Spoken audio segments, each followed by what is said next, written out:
I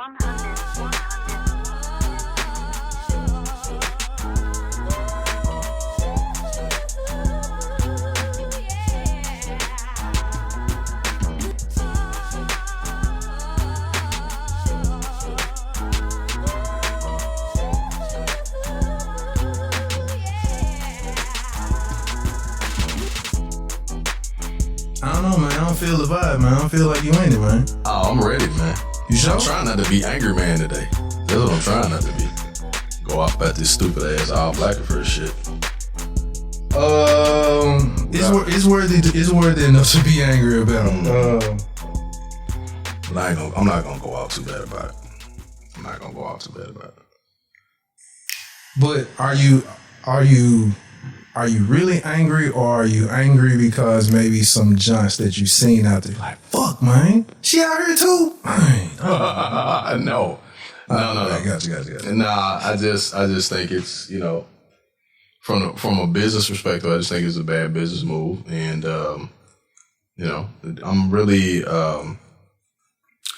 tied into business owners and business people that care more, like they really care about their clientele and customers, right? That they are willing to not sell or not do business if it is detrimental or problematic for their clientele. Right. And they care about their clientele because those are the ones that keep them in business, right? So when you show that you don't, like you have sometimes, especially in a business like that, you have to take responsibility for the safety and well-being of the people that visit your venues and so forth and so on. And when you don't really do that, even if there are other means and methods of trying to take temperatures or whatever, sometimes you just gotta say, hey, y'all, we'll see y'all next year. Like, we don't want to take the risk. That was a valuable leaf. I understand. Hey, believe me, I'm doing it now. That was a valuable leaf. I'm doing it now. You'd be like, oh, whoa, that's so big. Like, wait a second. Like, that can burn by itself. That's right. That's that might be the little piece that cures my anxiety for the week right there. I thought I was on who did this shit. No, sir, you're not. Every little bit matters and counts. Oh boy. So yeah, we can we'll go ahead and get this junk started and go ahead and get on that junk, cause I had a more selfish approach at that, but yeah.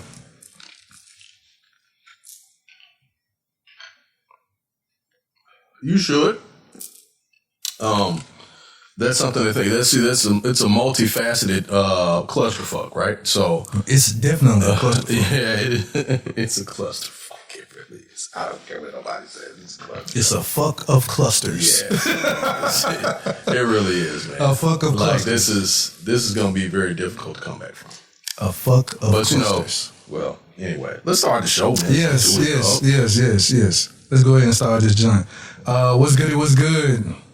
I am your host, Jason JWILLDOESTV, and I got my guy. Actually, Camouflage Brothers today. We the Bucket Hat Boyz, Camouflage Brothers today. You doing it? And I got my guy, Ivan, the Grizzly, the Great. What it do? What it do, family? What it do? What's good? What's good, boy? I'm good, man. Not shit, but apparently. Mm-hmm. Apparently. Memphis is the talk of the town. Memphis is the talk of America. For the wrong fucking reason. Man. Again. Man. Shit. I don't. Oh my God, man. So I seen a friend of mine post something the other day, and I agree. Well, actually, one of my brothers, I have to say, brothers to the east. And he was saying, man, if you've been to the All Black Affair the first time, Black Affair #1, the first one, or if you've been to Black Affair #5, okay, it's not going to be any different then Black Affair, what was this, 21, 25? However, whatever number it is. Yeah. You gonna see the same motherfuckers. You gonna see the same Negroes. I'm sorry, this is gonna be a fun show tonight. I can already feel it. It's actually, you gonna see the name. You gonna see the same niggas. I said name. That's a nigga and same. The name. You gonna see the same niggas with an old face now. Yeah. What the fuck?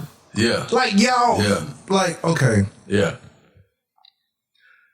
I look at things through a different lens.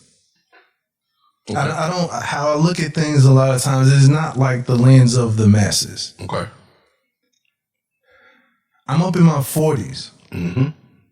We are. That same event, the Can I Live and all of that shit that I used to clamor for when I was 20. Yeah. 19. Yeah. Y'all niggas still excited for this shit?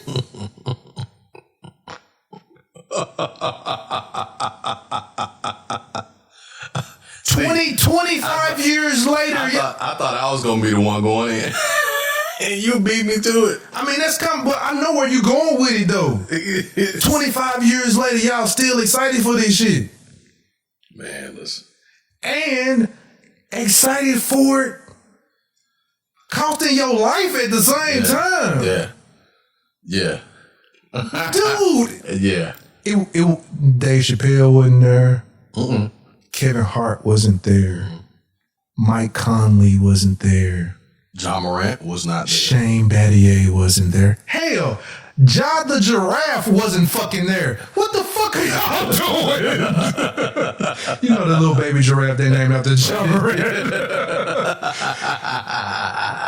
Giraffe wasn't there. And y'all niggas, when I'm saying is like, it wasn't nobody fucking special there. You know, while you're saying that, I'm already trying to figure out what the title of this episode is going to be. I'm sorry. Go ahead. Anyway. The episode is going to be clusters of fucks. the all sick affair. The all cough affair. Clusters of fucks. Like, dude, like, I'm sitting there looking and I'm like, dude. This is the stupidest shit. I'm sorry, man. This shit's stupid. I don't think people even understand what super spreader means. They don't. Now they might by next week. Like, fuck, man. And half of these people, I ain't gonna say I know, but I have seen on social media that watches like, what is that? The Living Dead movie, the show that comes on. The Walking Dead. Walking Dead. Yeah. Some of these people are fans of The Walking Dead. And usually how that premise of the show is, it takes the one Walking Dead person to affect the rest of them, right? Yeah, because it's that one asshole that doesn't tell somebody he got bit by. Yeah. And the one person that said, hey, I got the COVID. Yeah, like, or doesn't tell anybody that you have it, in which I saw, and I mean interrupt, but I saw a thread where there was a nurse, and I'm just stating what was typed, and I'm hopefully what she said was, I really hope it wasn't true, but she said, I'm a nurse, and unfortunately there are some people that I know that have tested positive that I saw on the video, which I think was fucked up. And see, that's what I'm saying. And there are people that have posted on social media that they were COVID positive just a few weeks ago that were at the event. People, and that's fucked up. People, I want to let you know that there are people that they may have it. I'm talking about the people who are aware that they have it. I ain't even talking about the people who ain't got no signs. Yeah. I ain't even talking about those individuals. Yeah. But the people who are aware that they have it, since they feel like that they're going to be outside. I'm fine, I'm going to be outside, this, that, and other. I ain't got to wear no mask. Just to let you know, when you're out, although you are outside, it is also The win comes in two factors. No, here's the thing though. So just real quick, for anybody that doesn't know what it is, it's an annual event that goes on in the city of Memphis. Yes, go ahead. Put on by a local because everybody's not from Memphis, right? So put on by a local promoter. I won't say the name. Everybody knows who it is anyway. So it goes on every year. There's several events. There's a Black Affair, White Affair, Can I Live, a bunch of other shit. And that, we've over the years, like we've all went to it, at some point in time, right? No big problem, like hang out, whatever, whether you like the folks putting it on or not, like you go and hang out, right? You know what I'm saying? You go with your friends or you go with your family or whatever. And so this year being the year of COVID, as we know, a pandemic, that we have not seen a turn of the better for it, right? We're still in the middle of the pandemic, and actually, they say we're so. How should I say? It has grown past the pandemic. I can't think of the name of it, but it has grown past the pandemic now. Mm-hmm. And so, what has happened is, out of all of the major events for large crowds, this event it was continued. It was put on, even though every other major large crowd event was canceled this year in the city. Many of the business award dinners and galas and so forth, all of them were canceled or postponed until had a mask. There we go. We'll get into that. So they were all postponed or put off till 21 or 22 or whatever the case is, keeping the safety of the clientele and customers in mind at the forefront. And so instead of doing so, the organizers of the event decided to continue on and go ahead and put the event on anyway. There's several layers of this situation, and we'll get into it more in detail in a second.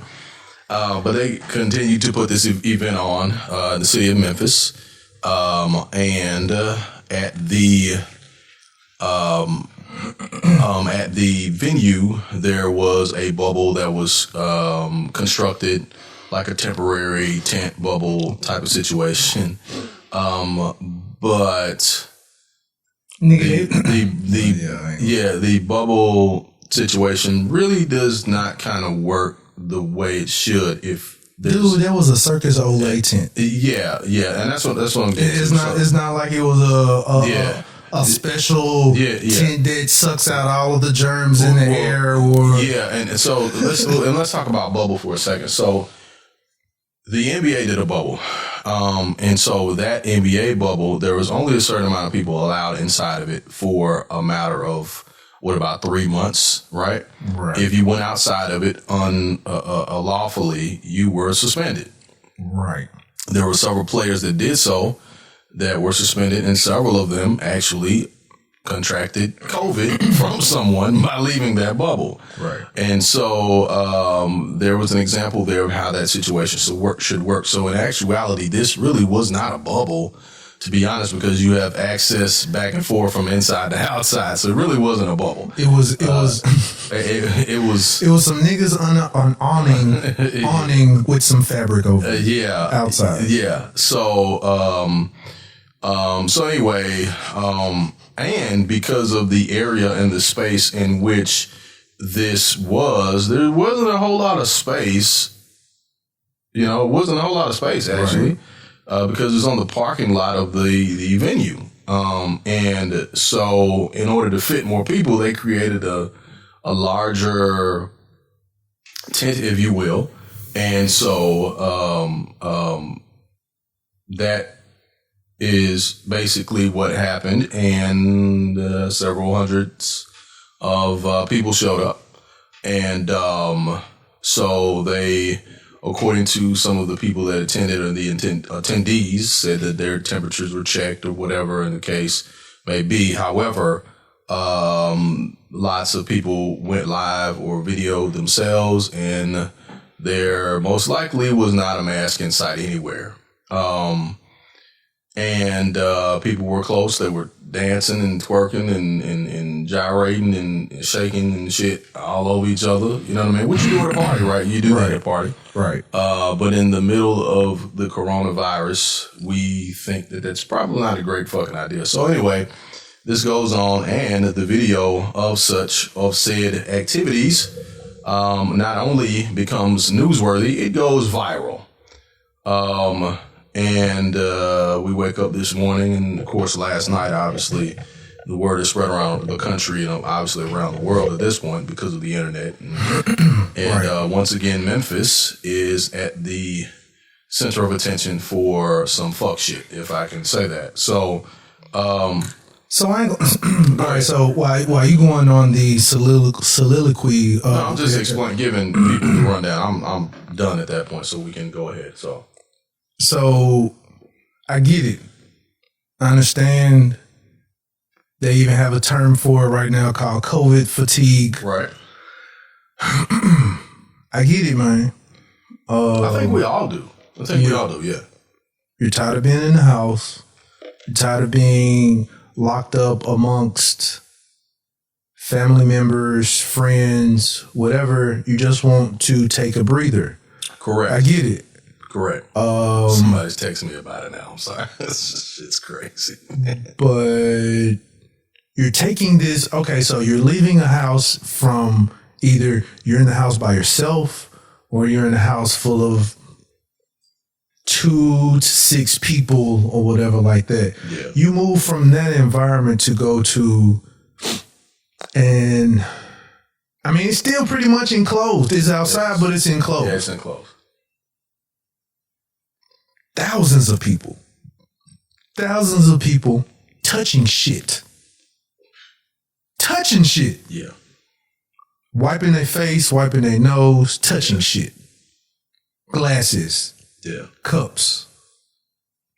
People. Hugs. Mm-hmm. Yeah. Everything. Mm-hmm. I'm just thinking about, all right, when I seen the video when you showed it to me, all I was thinking about is 2 people that just might have it. Mm-hmm. If it was 2 people that have it, had a symptom, not really saying anything, hell, you could be having a symptom and don't even know you're having a symptom, thinking that you're drunk. Yep. Sweating. Holiday. Like, man, I'm drunk about this joint. Mm-hmm. Just passing it to everybody. And 2 people could give that whole, however many was in attendance, that joint. And when you think about that, it goes even further to the point where those individuals will go home. Yep. Go home, kiss their wife, kiss their girlfriend, kiss their baby on the forehead. Good night. Everybody's sick.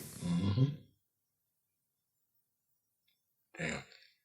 And I'll put like this: the people who you gonna laugh when I say this. The people who I'm worried about,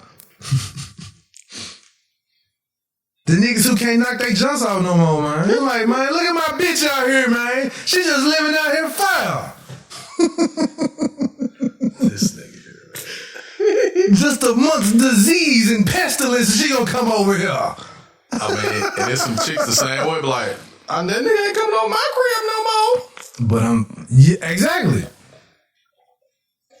People, nigga who got that, you know what I'm saying? Nigga might have a little side joint. Hell, nigga could, you might not even have a side joint, but it might be your girl and she just out there. You like, man, this bitch out here. Lord have mercy. This is pitiful. For real, man? That's fucking pitiful, man. It is, man, y'all fucking up the game, man. Yeah, that's fucking, y'all fucking up the game for a party. Yeah, so what you just said, right, is people get... I saw a lot of back and forth about this on social media today. Facebook, Instagram, Twitter, like it's all over the place. And so there are several people defending the event organizers, defending Hey, I get it. The business people, they're gonna make their money. It's not his fault. Yes, it is. No, it's not. Yes, it is. No, it's not. Yes. If I have a business, it's his fault. If I have a business, This is not an essential business, sir. It's his fault. I understand that, but what I'm saying is, at the end of you were just saying it's his fault. Yes, it is. I can have a business open up. You don't have to fuck with my business though. Is all I'm saying. Nigga.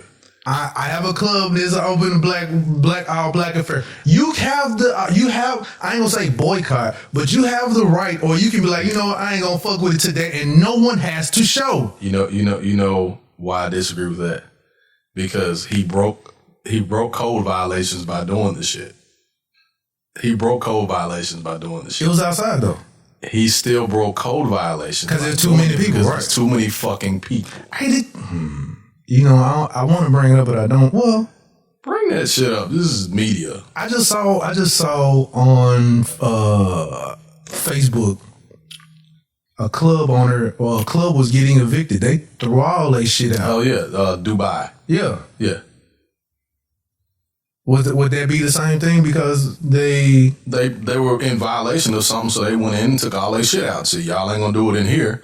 Or either the person that they're releasing from is like, oh, you motherfuckers are opening and you gonna get my whole thing shut down, so you gotta get the fuck out. I don't know exactly what it was, but they took all their shit out. And 9 times out of 10, it's probably they didn't pay their money on their lease or some shit like that. That might be an issue. But I know that several clubs within the area or whatever, they all got fucking shut down. Like this thing here though, Jay. All money ain't good money. All fucking money is not good money. I learned that in Domino's. Because guess what? Ain't no money, right? Right. Ain't no money now. None. Ain't no money because the shit is shut. Like that shit is shut down. Like indefinitely now. Like okay, now not saying that this is happening to the club that we're talking about, who had the Black Affair party, but he could have stuck to what he been doing. Yeah. Like the little band performances. Yeah. See, I don't know if people don't. I think people really do not know how to adapt to this shit, man. No. Like real talk, if you have a club right now. Okay. If you have a club right now, if you want to still get to be relevant and still get people to fuck with you some kind of way, you have your band. Like I've been seeing them perform inside this club. You have a band, you have your live performances. Right. Have your live performances and just do it live off Facebook. Yeah. You don't need nobody to come through. Yeah. So you said exactly what I posted earlier. You could have done a live IG Facebook event. Yes. Like for people that can't come. Have a virtual experience. Some type of virtual experience. Right? Everybody else has been doing this shit. Entertainers been doing this shit since January. You know what I'm saying? They can't do concerts, and that's how they make their money, most of them, right? So they've been doing fucking virtual concerts. The shit ain't really making them no money, but guess where they've been picking up their cheese from? Is from advertised, like from sponsorships and shit. Right. It's not as the same, but they're still making some money. Right. And their fans, their customers are still able to listen and enjoy their music and have a good time in the safety of their own home. Hey, guess what though? You can do that, what you're making mention of is as far as the money, right? Mm-hmm. It might not be the same. You can do this, and while you're having this performance, guess what you can do? You can have a little thing. Hey, if you would like to donate, take in fucking donations. You know how many niggas gonna cash up your ass and shit? Yeah, just because they excited that they able to have a good time and listen to music and shit. Just because niggas fuck with him and the all black affair. Hey, there you go. Niggas gonna shoot you $25 just because they're in attending the live performance. You just said, man, y'all niggas is fucking crazy out here, man. Y'all jeopardizing y'all life just for fucking 2 hours of getting drunk on live. Get the fuck out of here, man. And the party couldn't extend past 10 o'clock because you have to have shit shut down by 10 o'clock. Right. It's a curfew as far as the businesses go now. So that was in play. So what you just said, if you're a smart business guy, learn how to adapt. Learn how to fucking adapt. Learn how to adapt. Shit is gonna happen. Like, you know how many companies haven't opened their doors all year, but they're shipping boatloads of product out the Right. the motherfucking wazoo. Right. You know what I'm saying?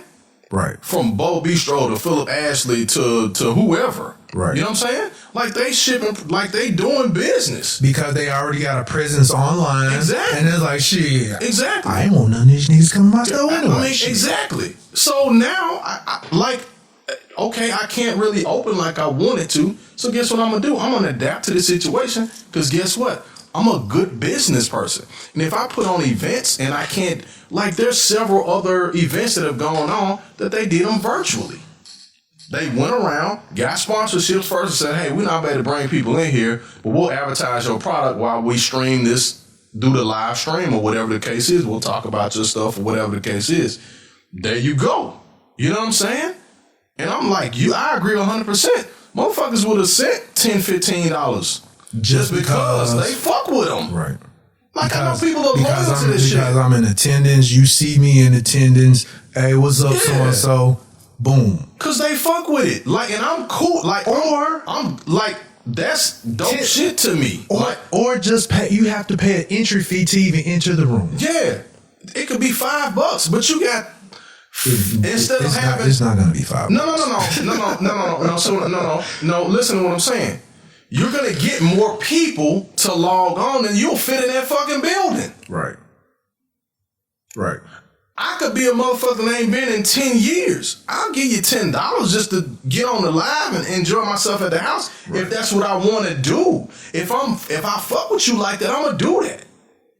And I don't have to charge $20 for a ticket at the door because I can only fit 300 people into 200 people. But now I can do 500. 1,000 people may sign on to the live, right? And while I'm doing that, I can advertise for fucking events next year. People, I want to say this year and probably next year, the thing that's going to get most of y'all is wanting to be seen. It's wanting to be fucking seen. That's what got them this weekend. This is going to be your demise, wanting to be seen. Wanting to be seen, wanting to be taking pictures of being seen out, taking pictures of being fresh, whatever. This is going to be your demise because you're wanting to be around groups of people. And I'm not saying that's a bad thing, but at the same time, if you see things going on, and I put it like this, everybody want to call bullshit. This is also a thing. Mm-hmm. 2020 is the year of bullshit. They want to call bullshit. Oh man, this joint ain't nothing. Until you fucking get this joint, then it's like, oh damn, I ain't caught the joint. I ain't trying to catch the joint. I know some people who do have it, who has caught it. I say this: it's all bullshit until you get the shit. Hell yeah. And then you're gonna be crying, or we're gonna be like, man, I miss this nigga. Or somebody that you know that's close to you, that's a loved one, right? That you treasure a lot, and then you talking shit about this, that, and the other. You can't tell me what to do. People need to mind their motherfucking business and all that old shit until that shit hit your door, and now you want everybody to pray for your motherfucking ass. Or pray for your family member. Now you woo. You know what I'm saying? Face ass nigga, like dude. Exactly. So, dude, I'm like everything you saying is right on point, Jay. Like just to go to a spot for overpriced drinks. Just to go to a motherfucking spot for overpriced drinks, to dress up in some shit that you could have saved for next year. Like the shit is not fucking worth it, bro. It's not worth it. It's not, and then people get mad. Like this is the year right now where you can rack up on fresh outfits, and then next year when it comes around, you can wear this shit. Hell yeah, everything for sale right now, my nigga. Everything's fucking for sale because they ain't got nobody to sell it to. Shoot, everything brand name shit for sale. Like, dude, hell yeah. But save your money, folks. People just don't want to wait. Like you said, they want to be seen. So, hey. Actually, that's what happened to house party sets. That's what happened to house party sets. Yep. Niggas wanting to be seen. Want to be fucking seen, man. You can get so much more accomplished at a house party. Do you know how many other people you have to compete against when you're in the club now? Yeah. When you're in a house party, you only got to compete against 12 niggas. Yeah. Instead of 35. Shit, fucking 250 niggas. What the fuck is you talking about 35? There's 250 niggas in the club pulling on your gal like, hey. I was trying to be, or just 250 niggas and 500 chicks, because a lot of them go both ways. Exactly. So, I mean, wanting to be seen. It's gonna be the demise of a lot of our people, man. Wanting to be fucking seen. Wanting to be seen. They don't know how to, they don't know how to. Honestly, that's how dope boys get, man. Man, for the longest I've been telling niggas who do street shit. That's the Frank Lucas theory. Frank Lucas didn't get caught until he wore that shit to that fucking box. Until he wore a mink coat one time. So he wore it one time. He wore a mink coat one time in the whole world. Hey, who is that nigga? Who is with that mink coat on? Who is that nigga on that nag? Exactly. Who is that nigga on that nag? On that nag. There are house niggas around you everywhere. Yeah. Exactly, Memphis. Yeah. He's Memphis agree. It's bad when your dog agree with this shit. Oh boy. So now look at this situation now. Hush. Memphis is like, I want to get on the podcast, nigga. I see y'all numbers going up. So check this shit out. I want to get known too. Yeah. Memphis trying to do a dog podcast and shit. Talking Memphis shit. Shit. Oh shit. And so the most interesting thing about it is the response online I'm seeing is so funny because I gotta say this because I got a sense of humor. I'm pretty much an asshole.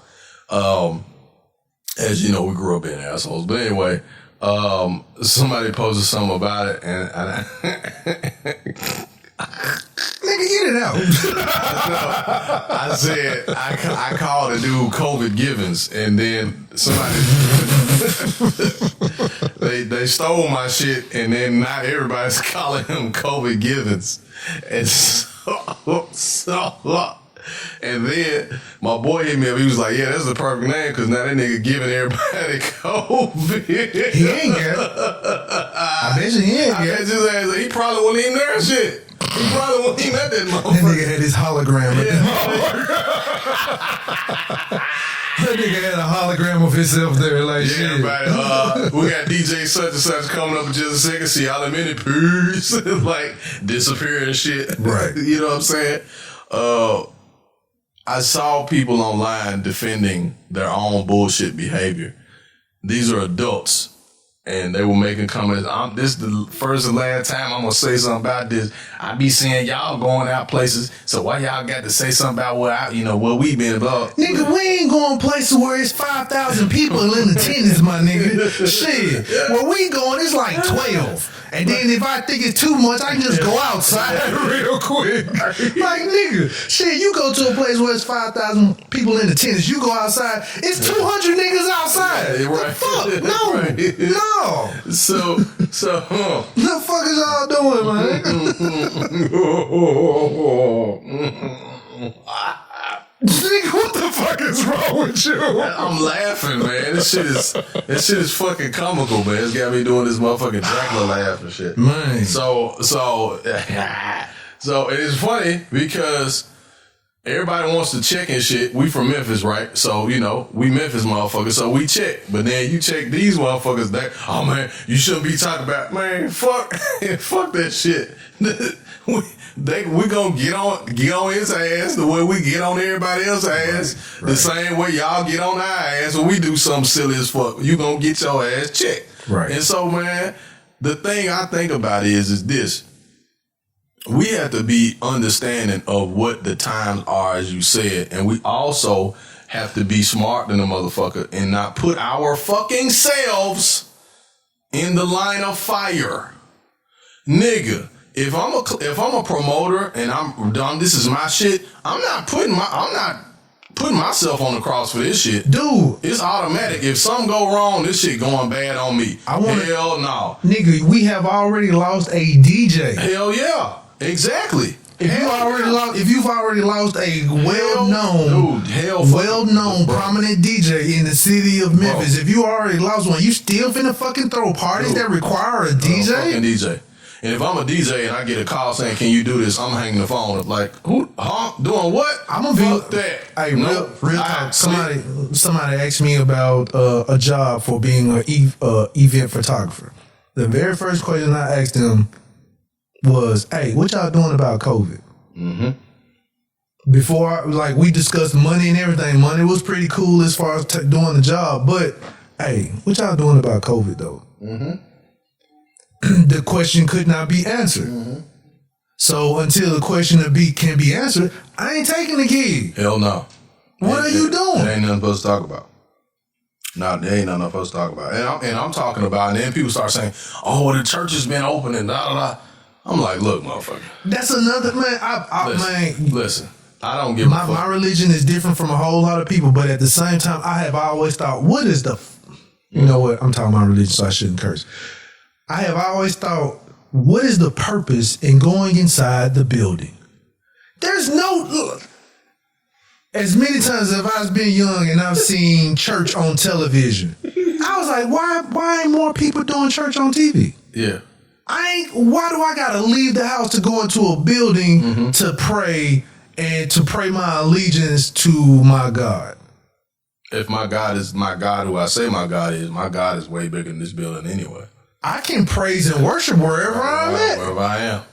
I don't need the building. And wherever I am. And I get people say, well, you know, you should be around like minds and all. I get that. Cool. But in 2020, it is not necessary to go inside a physical building to get whatever I need. There's no need to go into a building to get my groceries. There's no need to go into a building to get my drugs. There's no need, when I say drugs, my medication. Right. There's no need to go inside the building to go get gas.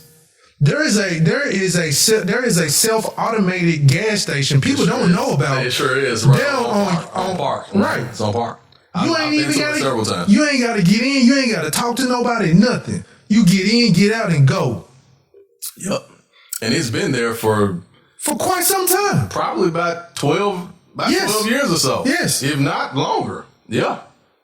There is no physical purpose point to go inside of a building, period. Y'all niggas want to do that shit for nostalgia. For nostalgia, and like you said, everybody doing it for the look. People are so tied into, and that's a testament to something that we've talked about before. People want to be seen so bad. Everybody's personal Facebook page. You niggas don't give a fuck about y'all. Exactly. They don't give a fuck. I mean, I keep saying this shit like, you need mine? No, I'm good. They don't. I'm adapting to the times, old fashioned. Matches. Right. And like you said, bro, when it boils down to it, the motherfuckers don't care nothing about y'all. While y'all defending them, and they looking at your picture right now like, look at this nigga, ugly ass nigga with this ugly ass outfit on, with these ugly ass shoes on. Hell yeah. Ugly ass face ass nigga. Taking your money at the door and checking the shit out you for what you wore, or seeing even your videos and shit, and they don't know your name from nobody. Like, you just another number to them that paid some money to get into this motherfucker. They don't give a fuck about, like, what's going on with you. You know what I'm saying? I've seen people pay money to get into a club and get put out 5 minutes later and not be able to get their money back. They don't give a fuck about it. You ain't finna get your money back. That's a club. Hell yeah. Like, this shit is not happening. You're not going to get no free pass for next week. You know what I'm saying? And so that just tells you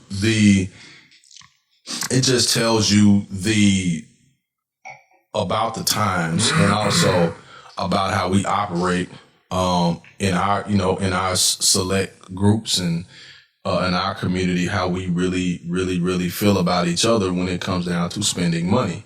Like, do you care about the people that buy from you or purchase from you, or you just care about their money? There's a difference. You can love people and get money from people, right? Or you can love money and be like, fuck people, right? Because you know they're going to fuck with you. You be like, oh, I'm straight anyway. They're going to fuck with me, right?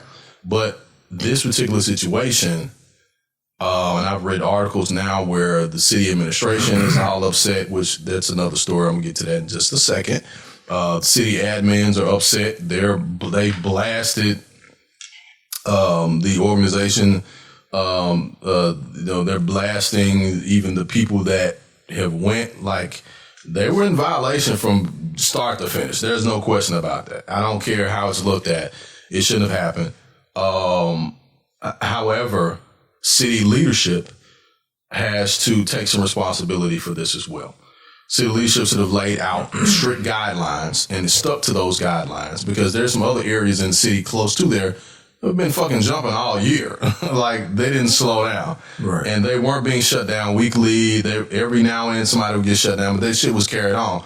And so there should have been strict guidelines saying, hey, look, we ain't gonna have this shit. We got to stop this shit. Look, we'll be back. Y'all chill out with us, work with us. You know, we'll work with you. You know what I'm saying? There's one thing that I think could have been done. If you're going to do an event like that, instead of building the bubble, hey, the club has already been open, right? Right? So, hey, I tell you what, instead of doing one night of the event, let's do 2 or 3 nights, right? Because everybody ain't going to be able to come fit in this motherfucker, right? So let's play it safe. We'll take 75 people tonight, 75 tomorrow night, 75 this night, right? Okay, cool. Everybody gets in. You separate. Either way, it's still too many people. 75 is still too many people. I get it. What I'm saying is, at least try to come up with a plan to not have 400 or 500 people together.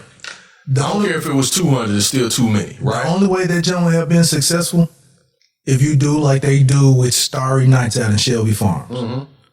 He would have had to have that shit out in the open, not enclosed. Right. Too fucking cold. And it was still outside though. Yeah. It was still outside. So guess what? If you know it's outside, it's up to you to dress appropriately. It's not me to satisfy you to warm this motherfucker up. You know it's outside. But if you gotta think. You gotta think what type of business it is, right? I get that. There's a certain, but still, there's certain things that when people come to party or come to a club, there's certain things that are expected. Hey, right? Real talk. Nobody signed a waiver to go in that joint. If anybody got sick, I can sue. That's all I'm saying. He should be, if he wanted to really have that joint outside. Not enclosed or nothing. That's why I can guarantee, you can guarantee 6 feet space in an open field. Right, but that's why I said the onus is on him.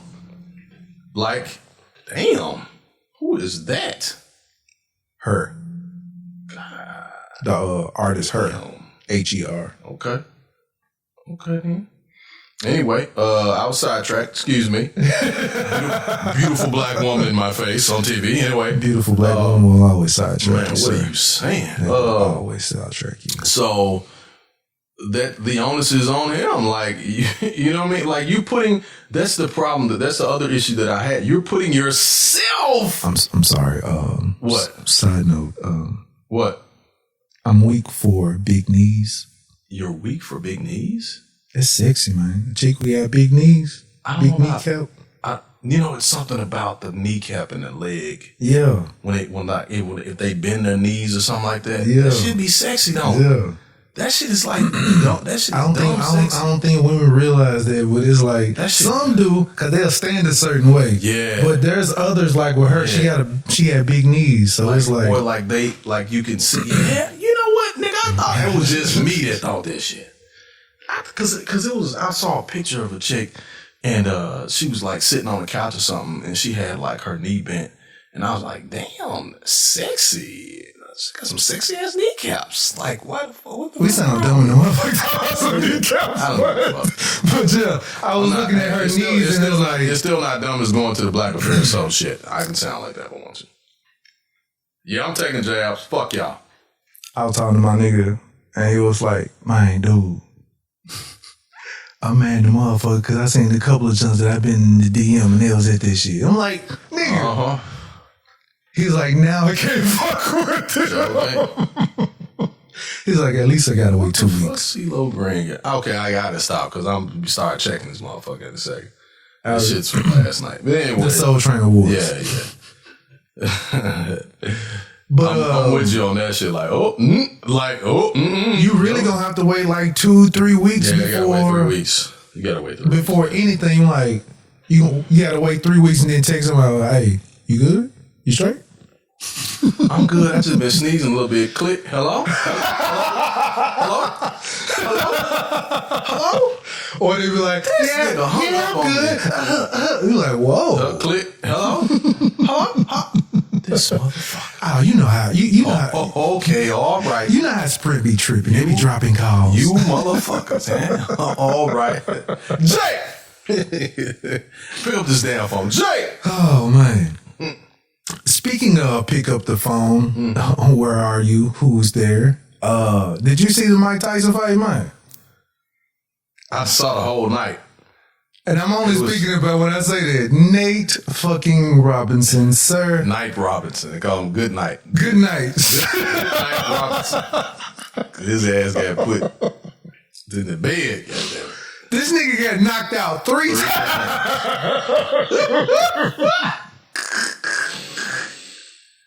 It's not funny. Yes, it is. Yes, it is. This is the reason why I don't even want to be introduced into a fight, because one, it's too many niggas with cameras, and two, that nigga Mike, all it takes is for a nigga to hit you the right fucking way. And there ain't nothing you can do about it. There's nothing you can do about it. He hit you the right way, and you can take a punch, boom, you are out. Nigga, that last hit, how that nigga hit it don't matter. Damn. This man, the way that nigga hit the mat, that nigga whole chest and chin bounced off of the mat the way he fell. We love And you know what? Nate Robinson, but When I saw don't do that shit no more. when I saw Nate Robinson was gonna be on the jump, I was like, you know what? That's gonna be the fight to watch right there. That's what I was geek for that jump. I'm like, man, Nate Robinson. I'm like, Nate Robinson. Everybody was thinking like, damn, Nate Robinson fight. We were like, oh shit. That nigga gonna knock. He gonna. We were like, shit. do Let's his check it thing. out. We was like, yeah, but Man, the chick out Louis, she was like, is this the fight you wanted to see? Is this the fight you wanted to see? 'Cause, hey, it first started out, she was like, hey, here go your boy right here. Here go your boy right here. Then I'm like, all right, cool. We watching the joint. 30 seconds, boom.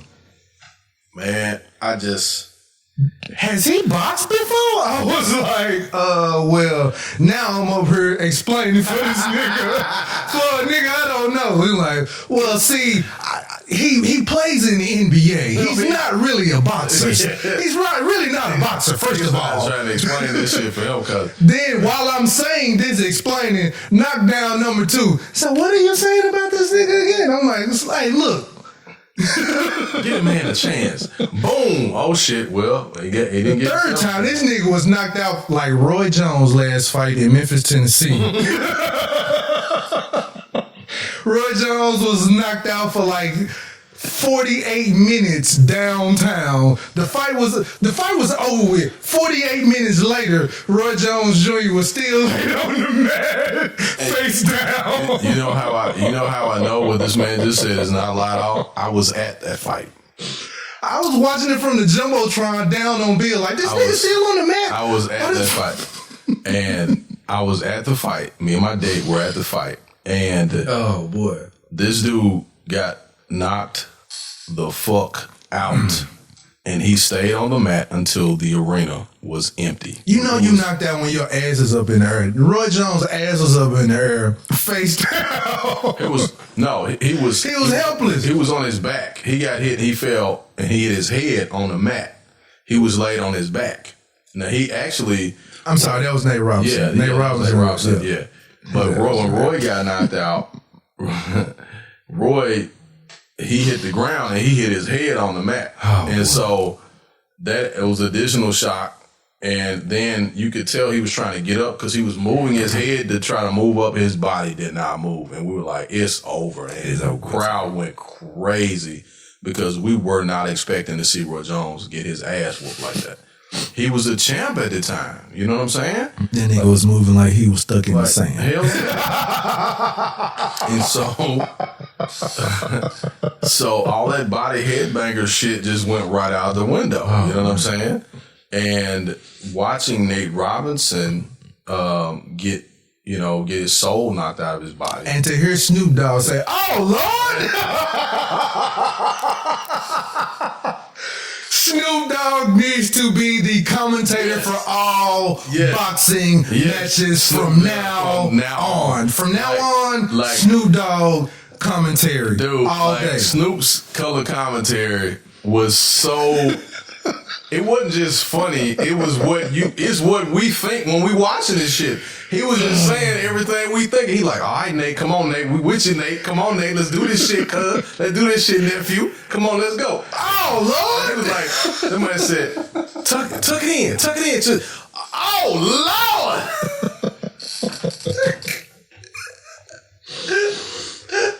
Oh man, that was when you go back and hear that shit, it's so funny. He like, get up, Nate. Get up, Nate. Come on, Nate. Get up. He was like, oh, no, Nate finished. He done. Man, I swear, dog, that second time he went down, when he caught himself and his hands was out like this here, and he was looking like he was trying to find his way, like he was looking for his glasses. Give me a bucket of fries, 2 chitlins, and some sunflower seeds. I won't fight no more. I won't fight no more. I won't fight no more. Man, that man like Tommy Hearns got all his ass, man. But that last one though, when that man went down, that nigga was asleep. He was asleep, man. And actually, when he went down, my mouth was just wide open because I wasn't expecting for him to go down like that. Like, he went down violently. Like, hit the mat violently. And I was like, the mat. I was like, oh shit. Like, damn, is he okay? I was like, damn. Like I said, all it takes is a nigga to hit you the right way and you are gone. Yeah, and I was like, shit. And so...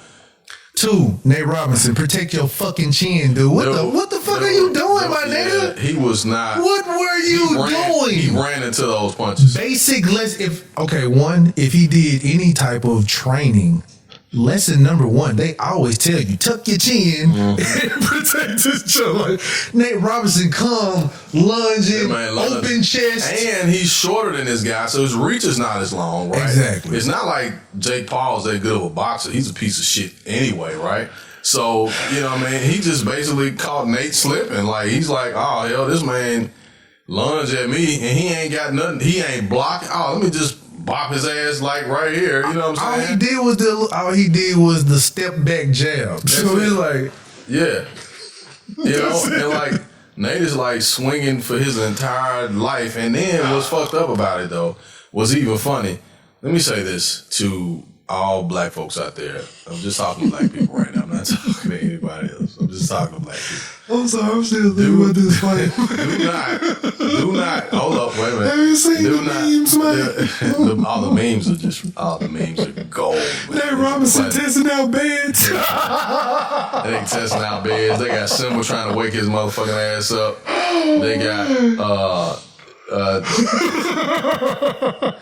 They got this nigga testing out mattresses has been hilarious. They put the video on him, but they made him into Apollo Creed and shit. So they mixed the Rocky shit up with it. And then when he was like getting his ass whooped, then you know Apollo Trump like throw the towel, just throw the damn towel. Nigga, that was you. You thought you loved that meme. That was your ass, nigga. Let's be real. You have been the only one using that joke. That's been you. Throw in the towel, face ass, nigga. Throw the towel. Just throw the damn towel. Rock like, Nate Robinson. Man hit that mat, man. She like, Apollo!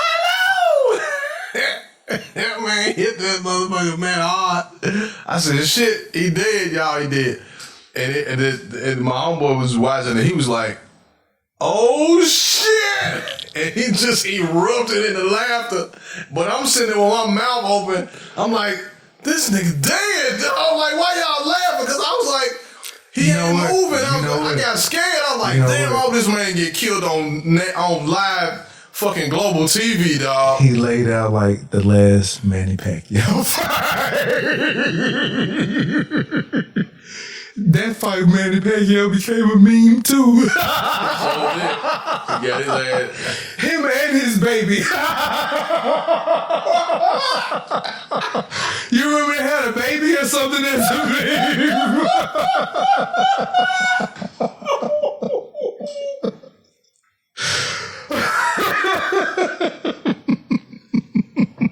Oh shit! Oh my god! Oh boy! Oh man! That man, he was laid out just like Manny Pacquiao. That man was laid out like he had the Holy Ghost, bro. Like he was slain in the spirit, but he was not. He was just. I was troubled at first. I was like, man, oh man, what's happening to Nate? And then I was like, I started laughing at first, and then I was like, hold on, he on the mat too long. Yeah, that's what I was like. When he went down like that, I was like, fuck. Everybody was laughing. Look at this motherfucker got his head back down.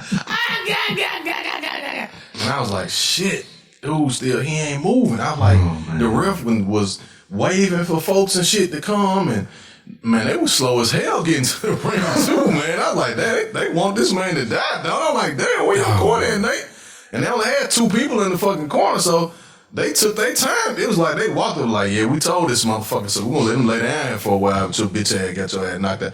And he was just laying there, and then finally they got the little smelling sauce and shit and got his ass up, and he was sitting in that little chair, and he still hadn't got his shit together, you know what I mean? Like, everything was gone all day, rolled the credits and some more shit. Mario Lopez got to talk about Saved by the Bell and shit again. He was still standing up in that motherfucking ring, man, looking like, damn, what the fuck everybody at? They're like, Nate, wasn't nobody here to begin with, man. This Nate, the fight is over with. He like, fight? What fight? I had a fight. I did have a fight today. Okay, we gotta take your ass to the hospital, dog, because I know he went to the hospital after that shit. Like, some shit just ain't worth it, man. And then, too, here's another thing, though. What I don't like is these wannabe self-help motherfuckers on Facebook and Twitter and everything else. It's gonna say, man, Nate Robinson, it should be a lesson to us. I respect that brother for getting in there and trying something he never done before. He got knocked out. True. No, that's not fucking true. I don't respect that shit. I don't respect it. Fuck it. I don't respect it. This is my thought process. You dumbass motherfuckers who think getting in the ring is a good idea when you know your dumb ass ain't never boxed nobody before, even if it's against a motherfucker who ain't really boxed nobody. That's a dangerous ass fucking sport. I tried boxing, sir. That's you. I'm not doing that shit. I've seen motherfuckers get knocked out and don't get the fuck back up. I know. I tried boxing, and then that shit ain't smart. And then I was they said, hey, you want to go ahead and get in the ring? We'll put you in the ring with that guy. It was this little Gumby little white boy, right? And I was like, yeah, I can do it. But before I did it, I saw him box somebody else who was like just as big as me, right? Mm-hmm. And it was quick. It was quick work. Mm-hmm. Quick work. That nigga jabbed that nigga a couple of times real quick. Bow. It was gone. I was like, yeah, so how many push-ups you want me to do? Hey. It's not like saying, hey, he did a couple of jabs and it was body shots. If you don't know how to take no shots to your stomach and shit, it is over with. Bro. I was like, yeah, so I'm gonna do some push-ups. The matches before that were actually great boxing. That was good boxing. It was good fucking boxing. It was one of the matches I forgot, the African guy. He took a body shot. Oh man, he went down, and the commentator was like, "That's what happens when you catch a body shot." Like, because I was like, "What happened?" Automatically, you be like, "Hold up, let me stop." And he said that's the response to an actual body shot. You can't help but go down. Your body automatically tells you got to crouch and tuck because we got to protect your internal. Because you get hit in the body, in your stomach or your side. Those are your internal organs. The most important. That kidney shot? He got hit in the kidney though. The kidney shot, right? He got that kidney and he was like, oh shit. And he went down and he was like, oh shit. Like, no, bro. Like, this shit hurt. Like, you know what I'm saying? Yeah. And so with that, you could see, like, these are professionals. Yeah. And they get knocked the fuck out. Right? And even some of them, they know how to take hits and they know how to even fall sometimes when they get hit. You know what I'm saying? Like you can box and you can I'm not doing. I box and I train. I got a heavy bag. I got an aqua bag and stuff like that. You can box. You can be quick with your hands or whatever. But if you don't train to get hit, yeah, because you gonna get your ass. If you don't have somebody that's jabbing you with the little with the glove stick hitting you in your stomach while you trying to punch. Mm-hmm.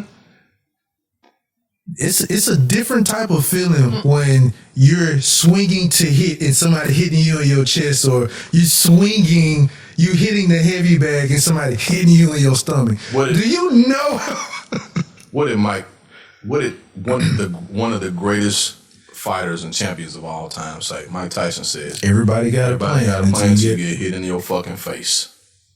Till you get hit in your face. You got a plan until you get hit in your damn face. If you don't know how to take a punch in your face, if you don't know how to take a punch in your stomach, if you don't know how to take a punch any other place on your body. In your arm or shoulders. Like you get hit in your arms and your fucking arms start dropping. Right. I've seen guys do that shit. They will punch at a dude's shoulder and arms and shit, and that shit hurts. Like you start getting bruised and shit, and you can't pick your arms up like you want to. You know what I'm saying? Motherfuckers wear your ass down doing that type of shit. That's why I'm a type of fighter where I try to learn my opponent. Like if I'm shorter than you, I'm like, all right, I need to find some other type of way to get this nigga down. Like I'm gonna hit you in your throat. I ain't gonna even try to hit you in your face. Yeah. I'm gonna get you somewhere that's gonna get you out. You are out immediately. If I hit you right here, you are gone. I'm not a fucking boxer or none of that shit. I won't do that shit. All I'm saying is some arenas you just don't fucking belong in. Exactly. I'm not I know how to do accounting, but I'm not finna do nobody's fucking taxes. Right? I got a business degree, but I'm not finna, I'm a tax preparer this year. Hell no. It's like fuck your money up and go to jail, nigga. Like what the fuck? Like, you know what I'm saying? Oh, I admire him for trying. Bitch, please. That shit is fucking insane. That's like committing fucking suicide. I mean, for real, dude could have got killed. So could Roy Jones. Hell yeah. Mike Tyson did not show any. Y'all were talking about this sanctioned and this is the you can't bet and shit. Mike Tyson was not showing no mercy. The way he was hitting his trainer with that heavy bag, he was fucking hitting Roy Jones harder than that. Listen. So there was some, and we were watching it. There were some points in the fight where you could see Mike was pulling his punches. He wouldn't give Roy it all because mentally, Mike is like, I can't hit this man. I can't hit him like that. You could see that with Mike. You really could. And there were other times in the fight where you could tell Mike was like, you finna get this work. Because he hit Roy with a body shot, and Roy looked at the referee like, nigga. Like Roy looked at the ref like nigga, like what the black dude say on Rocket? It's supposed to be an exhibition.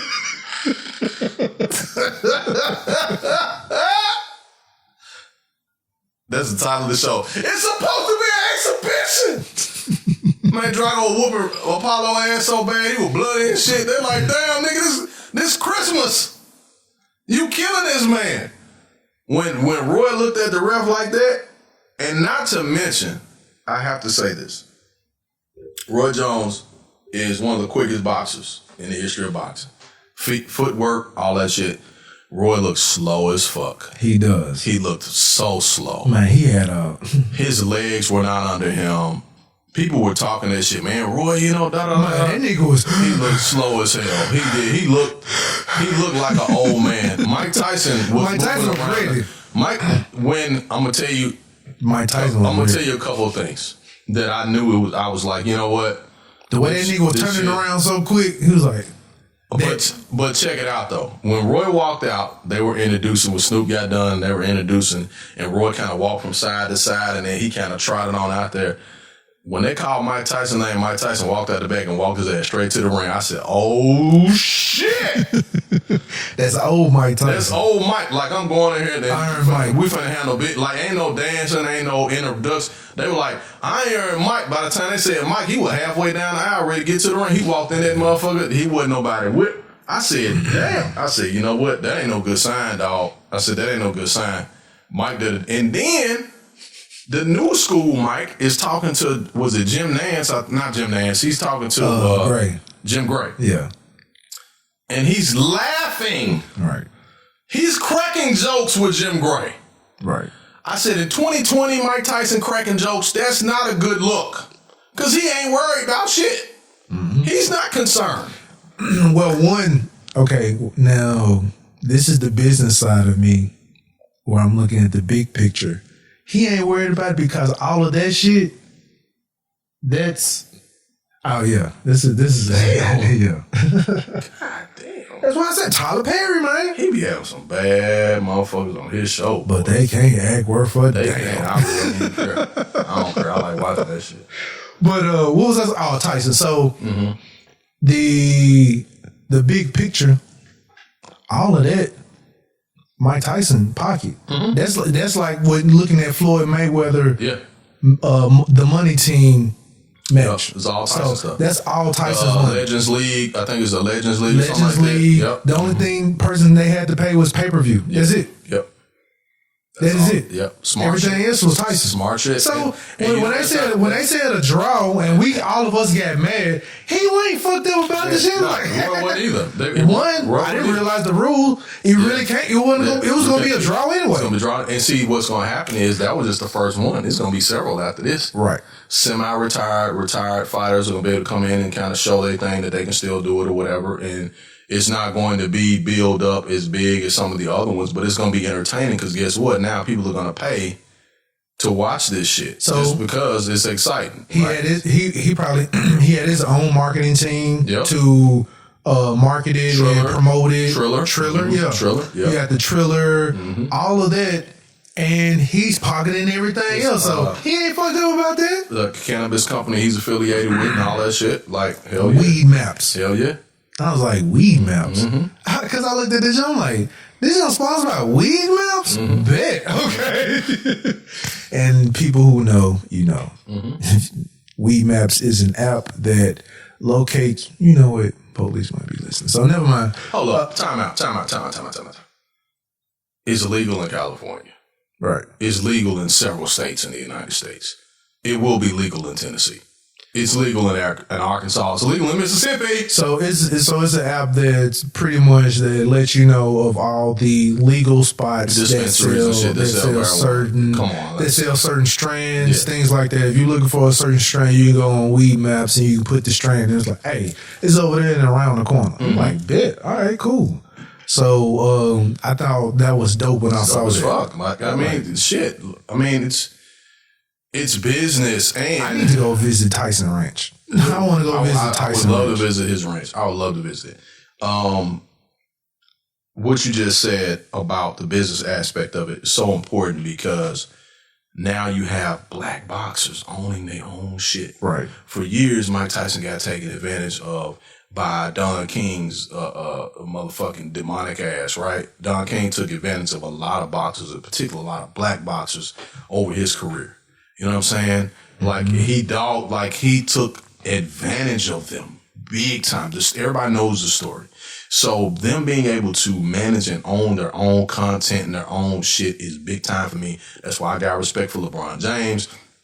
He brought his boys with him and he owns his own narratives. He owns his own shit. You know what I'm saying? Yeah, he plays for the NBA, but everything, like these guys, and I'm not gonna lie, I don't like certain aspects of it, but they can go play whatever fucking team they want to. If they want to go play in a whole nother league or some shit, they can go do that shit and still make their money. That's why I feel like they all should be like, fuck the NBA. Yeah, and go fucking do their own thing. No, do this shit with Ice Cube. Yeah. Excuse me. Hell yeah. But yeah, go and do this shit with Ice Cube, and it will really be legitimate black league. But that's why I would say Adam Silver, making sure that he satisfies all of them, because they can't just up and leave. One thing I'll say about Adam Silver Adam Silver's a smart guy. You can take all of the popular fucking players that bring the NBA money, and they can go to this big 3 league, break everybody up, and then shit, roll. What you just said, Gary Vaynerchuk. Shout out to Gary V, man. It's my nigga. Gary V said this like 2 years ago. He said, I can't stand that bitch, man. I'm not even gonna say who you talking about. Gary V said like 2 or 3 years ago, he said that if you took the top 10 to 15 players in the NBA, that's trash. Okay, I'm not. That John is trash. I'm trying to stay on point here, sir. It probably is. Trash.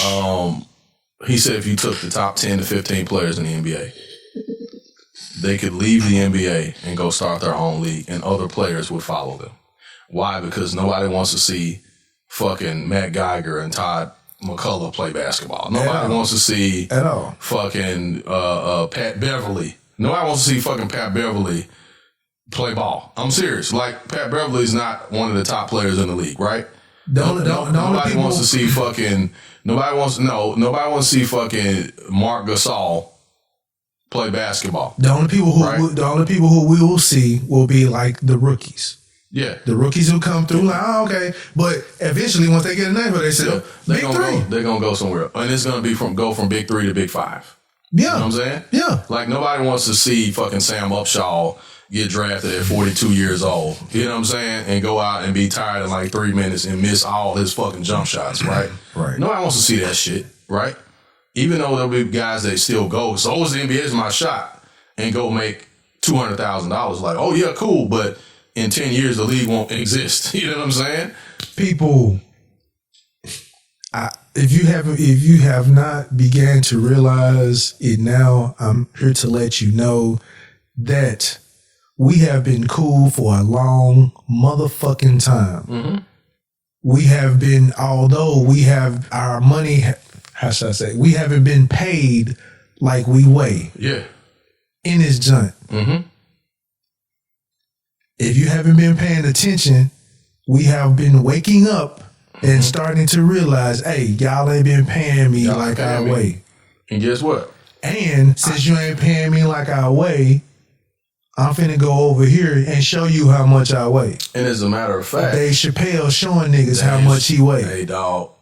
Shout out to the motherfucking Dave Chappelle out here putting dick on the table and on white niggas' foreheads. Hell yeah. Now what? And what he doing? And he telling you, I don't give a fuck like what you think about it either, because motherfucker, you need me. Exactly. That shit he said about HBO though. Anything with black people, I'm gonna put it like this, man. If you get some good ideas, period, point blank. You got the cool, man. You got the cool. You can't let these people who are less melanated than you tell you that you are not fucking cool. You are cool, nigga. From the way you lace your shoes to the way you put your hat on your head, you are fucking cool. Hell yeah. You are the shit. They've been biting our shit. They know you the shit. They've been biting our shit from day one. Hey, nigga, when they told Alfonso Ribeiro that he couldn't copyright that fucking dance, everybody know that dance is his dance. That's his dance. Everybody know that. They call it the Carlton. They call it the Carlton. Hell yeah. But you tell me that he can't make no money off the dance while you see other white people or a video game that's putting your dance on there and kids gotta pay. Yep. Pay for points to get this dance. Yep. Nigga, get the fuck out of here. Hell yeah. I ain't bet. Okay. Yep. And it's a saying that Dame Dash used to say was like, okay, like it was like that little beef with him and Jay-Z was like, all right, then create another Jay-Z. Okay, Dame Dash might not create another Jay-Z, but he will create a whole bunch of something like yous. And you know what's interesting? So guess what? Create another one of them junts. Dave Chappelle is about to create another Dave Chappelle show if y'all keep fucking around with his ass. Oh, and you know what's interesting? And so that show that y'all trying to put out there on Netflix or whatever, trying to make money off, is gonna be worthless. Look, and ain't nobody gonna fuck with it. In the dope game, I'll put like this. For real niggas, whoever sold dope, that's what you call stepped on. All of that work gonna be stepped on, and you ain't gonna want to fuck with that stepped on work. It's that Britney Spears. So now he got that new work. Everybody want that new work. Ain't nobody gonna want to fuck with that Chappelle show. Like, oh, y'all still fucking with that shit? I ain't know we was still watching that shit. Dave Chappelle got a new show though. And check it out, for all of the people that never even saw the first one, they'll fuck with this one because it's new and it's like, oh, we didn't see it. Oh, okay, fuck it. We don't need to see it. I ain't miss it anyway. I'm not missing. Exactly. I'm not missing anything. I heard it was a classic though. Right. Like, hey, I heard that shit was good for the people that watched it. So this shit here ours. Right. Like this shit here ours. We getting this Chappelle. You got that Chappelle. Same thing with Nick Cannon. When Nick Cannon realized, okay, so I can't have my show, I'm finna create a new one. Yeah. The Incredible Show. Yeah. The shit, man. Incredibly wild. You know what's interesting? And I gotta give it to Hove. Like, in all honesty, Hove been giving us the blueprint for like 10 years. Quit sitting on your shit. For even longer. Like, Hove been telling us, like, Hove been saying, like, I've been telling niggas, like, why on earth would you need to sign a deal with somebody? You got your own distribution. You got the fucking... As a matter of fact, nigga, Master P gave us the fucking blueprint. 3-6 gave us the fucking blueprint. Sell your shit yourself, my nigga. If I put like this: 1, if you believe in yourself, and 2, if you are cool like you think you are, and you got good shit. If you are cool like you think you are, right. 1, right. That's 1. If you are cool like you think you are, and other people who think you are cool, you ain't got no fucking problem, because there's gonna be somebody who feels you for you who gonna like your fucking cool. And like I put like this, a person who a perfect example of that is a nigga who is a very slept on rapper, artist, and hip hop, which would be Currency. Currency is one of the dopest as smoking rappers, whatever that's out there. I don't care what the fuck you say. Has been for a while. Has been for a long ass time. For a long ass time. And he has his following is his fucking following. They fuck with him because of who he is. A smoking ass rapper who like hot rod cars. That's it. That's it. Spitter Andretti. Hell yeah. People who there are gonna be people who fuck with you for you. Period. You ain't gotta change that shit. You ain't gotta change to be somebody else. Nothing. Motherfuckers don't understand. The underground is what runs shit. The underground been running shit. The underground been running shit since day one. And when they fucked up, the game gets fucked up when you go mainstream, because they now you trying to change your I put it like this: if your specialty, what you cook on something is macaroni and cheese and fried chicken, everybody fuck with you because they like that macaroni and cheese and fried chicken. Then all of a sudden you start getting this other new audience or whatever like this. Now you want to start doing some other shit that's out of your damn element. It's out of your element. The fuck are you doing? Yep. Is all I'm gonna say. And that's real shit. What the fuck are you doing? I'm gonna tell you somebody else who killing the game right now. 2 motherfuckers. Country Wayne and Desi Banks. They killing the game. They killing it. They killing it. They are fucking killing it. Whether you think it's funny or not, they fucking killing the game. Yeah. The motherfuckers got 2 and 3 million views on their little skits and shit, and they getting sponsored. Because it's clean. It's the clean cover. Right. And I get it. And they're getting sponsorships from doing fucking IG 3-5-minute videos. Because they're clean. Yeah, but even still. Ha Davis.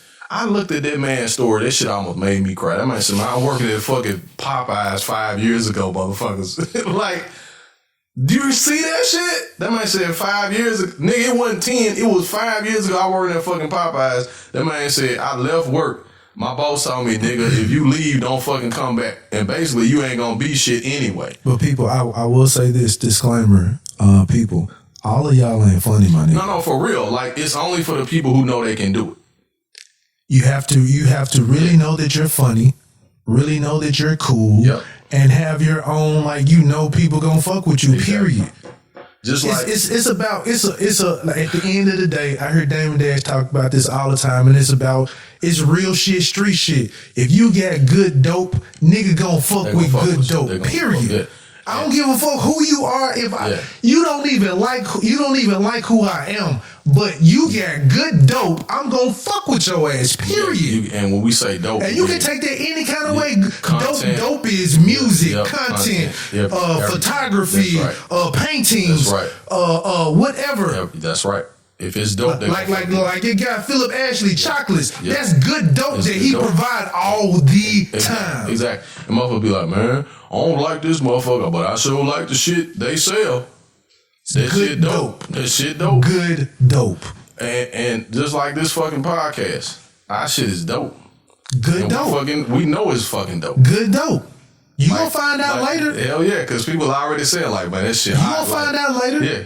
Yeah, like, and I laugh about it because it's like blue magic. You know what? I'm gonna give it to you for free. Hell yeah, I'm giving it to you for free. Hell yeah, you gonna fuck with it later. And now you gonna be looking for like, damn, what that blue? What is you gonna fuck with it later? Like, who y'all still got that shit? Yeah, we got it for, but it's the price for it. Shit, okay, cool. You gonna fuck with it want later. It. Exactly. You know what I'm saying? You can get it for free. I look, man. Like I got an ear to these podcast streets, and just like you do, like these podcasts, and I see motherfuckers already trying to copy shit that we doing. Like I already see that shit. Topics, everything. Topics, all that shit. I don't get fucked up about it either, because I'm like, you following the trend. We setting this motherfucker. I got a time date stamp. Hell yeah. Hell yeah. That's all I say. I got a time date stamp now. So hey. And the real thing about it, like you just said, is real shit you just said, bro. Like if it's dope. It's dope. It's dope. Like you ain't gotta, and it ain't something that you gotta manufacture. It's natural. Like it's organically dope. You know what I'm saying? I'm gonna say real shit right now. There are niggas right now who got a bag from a nigga who they know they don't like or fuck with. Mm-hmm. Man, I can't stand this nigga, but shit, that nigga he got that gas. Hell yeah. Nigga got gas, you still gonna fuck with him. You ain't gonna be like, man, I ain't finna stay over that long. I'm just gonna go over and get it real quick. Mm-hmm. You probably gonna venture out and try and get some other gas or whatever. It still ain't that nigga. It ain't that shit. Like you be like, nor his price or whatever like that. I gotta get that shit. Good is good is good is good. If you got good and you know you got good, fuck trying to appease other people. You got good. You got good shit. You got good shit. You got good shit. All I'm saying, I'm speaking real shit. If you know, and I'm put like this. People have told you already if you get good and you ain't even selling it yet. Yeah. Hell yeah. So if you got good, you know you got good. People fuck with you for the low-ski, woski already because you got good. Nigga, the fuck are you doing? My boy put that good out there. What you saying that? Word of mouth. Man, it's a commercial going on right now. They be talking about that says word of mouth was marketing before commercials. Word of mouth is still legit business, man. Nigga could be talking shit about your business. It's still word of mouth. And they gonna fuck. And you gonna go check like who this nigga? Who they talking about? Let me see who this is. They gonna fuck with it. Okay, bet. Yep. But I bet I got you some good. I might not be funny all the time on this jump, but I bet I drop a gem through this jump. Hell yeah. It's a jump always in an episode. Hey man, I listen to the podcast myself because I like to, at first I couldn't take listening to myself for some reason. I didn't like how my voice sounded. I hate my voice. It was just something about that shit. And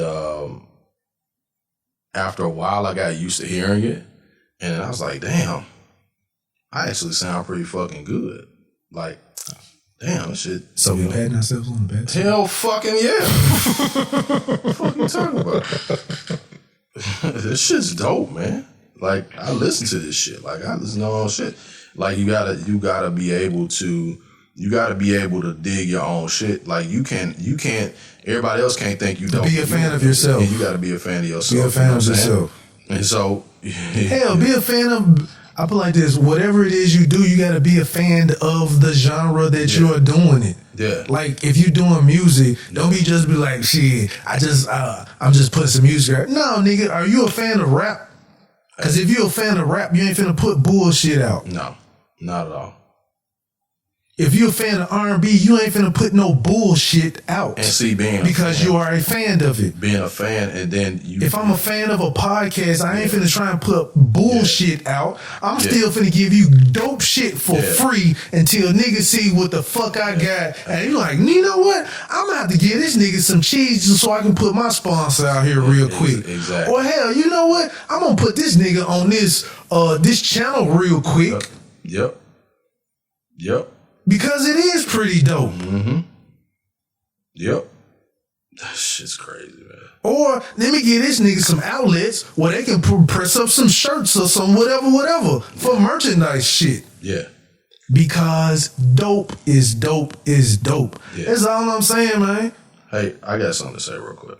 We all got dope. You just don't know how to sell it yet. You know, it's what I'm gonna say is gonna make perfect sense in agreement to what you just said.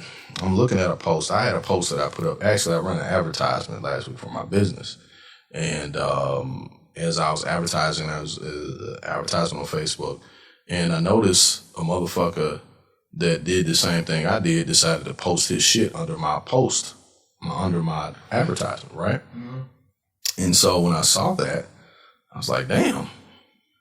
I'm like, damn, my nigga, you just gonna put your shit under mine? Like, and then so I looked at it for like 2 seconds. I was like, hell nah, you getting this shit deleted, partner. I'm paying for this shit. You pay for your own shit. Right. But then on the flip side, I was like, oh, you thought my shit was dope enough to ride my coattail, huh?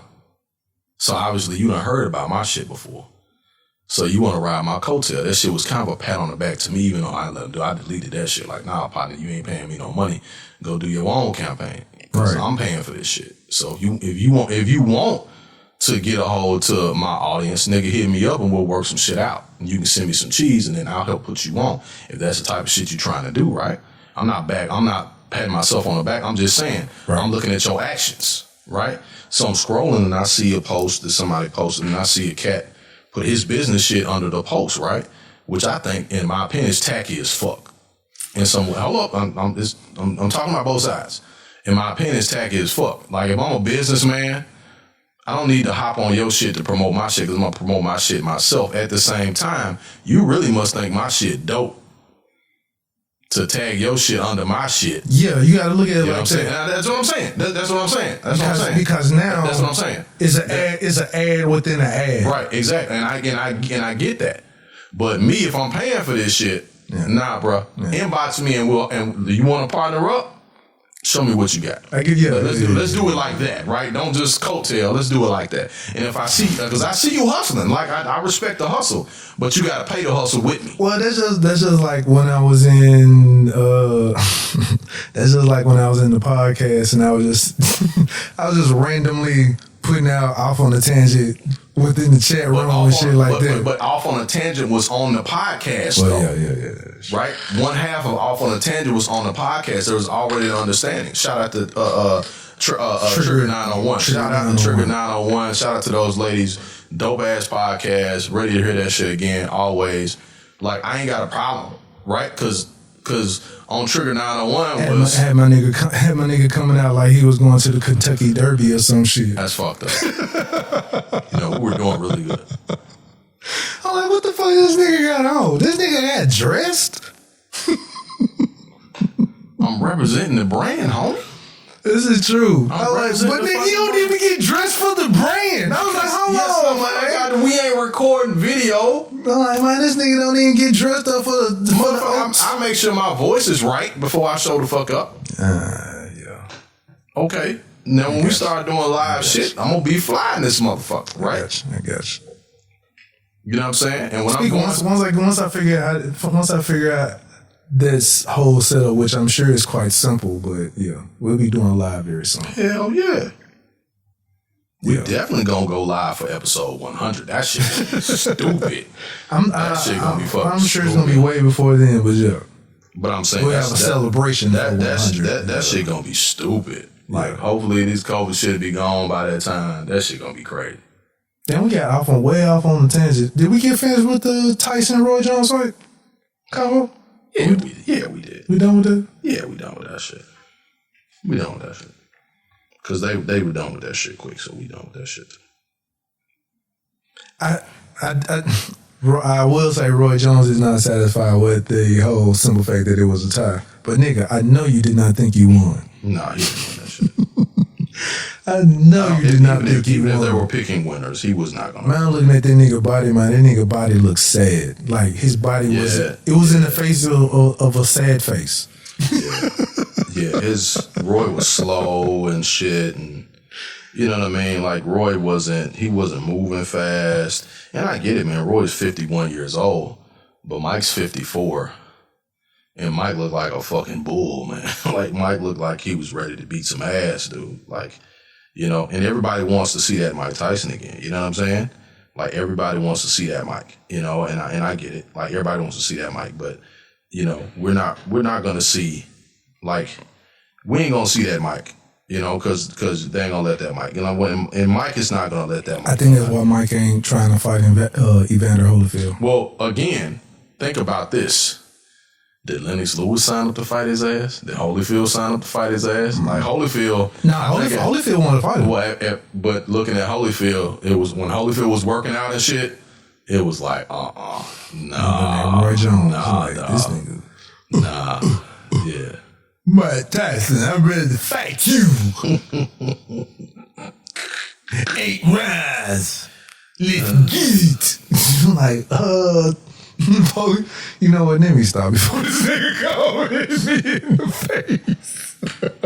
That man, and I'm a regular nigga. I don't know how to take no punch. That man called in on the show. Hey, I heard somebody say something about fighting. Who JWILLDOESTV? No, absolutely not. Like, who? Ain't nobody by that name. Hold up, bro. Hold up, bro. Hold up, bro. Hold up. All I'm gonna say is,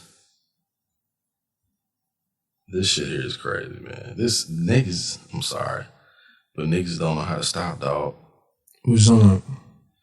Saturday, December 19th, 7th annual All Black Day party from 4 to 10 in Memphis.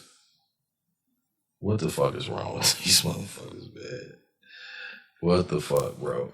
What the fuck? I'm telling you, because it's like, since they know people still trying to get out, they're going to try and get that money of the people trying to get out. This shit is retarded. I mean, I get it, but again, this is a part of the game where they say all money ain't good money. Yeah. Pass that junk up. All money. True. And you know what? I put it like this. To all people, do you play dominoes? Yes, sir.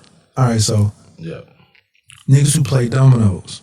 Yeah. You can be out here and you can have like 65 points on the board if you play this one bone, right? But if you play this one bone, it's 65 fucking points on the board. Yeah. Right? Yeah. Which means if you play it, it might be 4 other niggas who got another play who gonna get more than 65 points. Yeah. Yeah. So why you trying to feed other niggas? You see what I'm saying?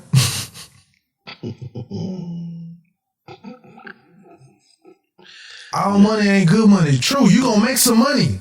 That's the thing. You're gonna make some money. That's cool. But at the same time, while you're trying to make this money, you fucking something else up for yourself. So you fucking up the long term.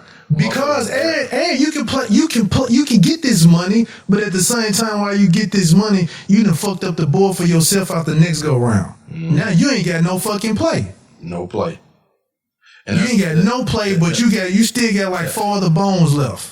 That's the thing. People don't look past right now. So you can make this play, but after you make this play, you ain't gonna have no other play after this. You ain't got no other play. You ain't got no other play. That's the thing. And a lot of niggas are making this play, and you don't have any play after this. Man, that's some deep shit. And it's fucking up your money now. And you just said some deep shit, bro. You got some good money, cool. But after making this money, you done fucked up all shit. Yeah. You done fucked up all your money for the future. Just like a motherfucker taking a deal And so it was something that Damani said, T.I.'s son said in that song that they got together. Was it Family Business, I think it is. When he's like, I turned down $1 million. Yeah. Because I know I'm going to get 20 later. Yeah. You know what I'm saying? Yes. Like with Chappelle was like, I signed a contract. And I was like, fuck it. I know I signed a contract. I'm bound by this shit. But even still, fuck that shit. Right. Because I can't, what you finna give me, I can, and what happened, he turns down $50 million, right? Right. There's a last season of that show that still had to be done. So Donald Rawlings and Charlie Murphy, God rest his soul, finished that season, right? Mm-hmm. Dave leaves. They talk shit about him. He's blasted. Shit on his name. They shitted on Dave Chappelle big. And that's the thing. That's the thing white people like to do. Well, I don't say white people. The powers that be love to do because your name is your name. If I fuck up your name, you can't do nothing else with that name. Mm-hmm. That is their thing. Mm-hmm. Fuck up your name. Once your name is shit, your name is shit. And they are fine with that. They ain't literally did anything to your money, right, but they tainted your name. And so your name is attached to whatever your money is because your signature is valuable.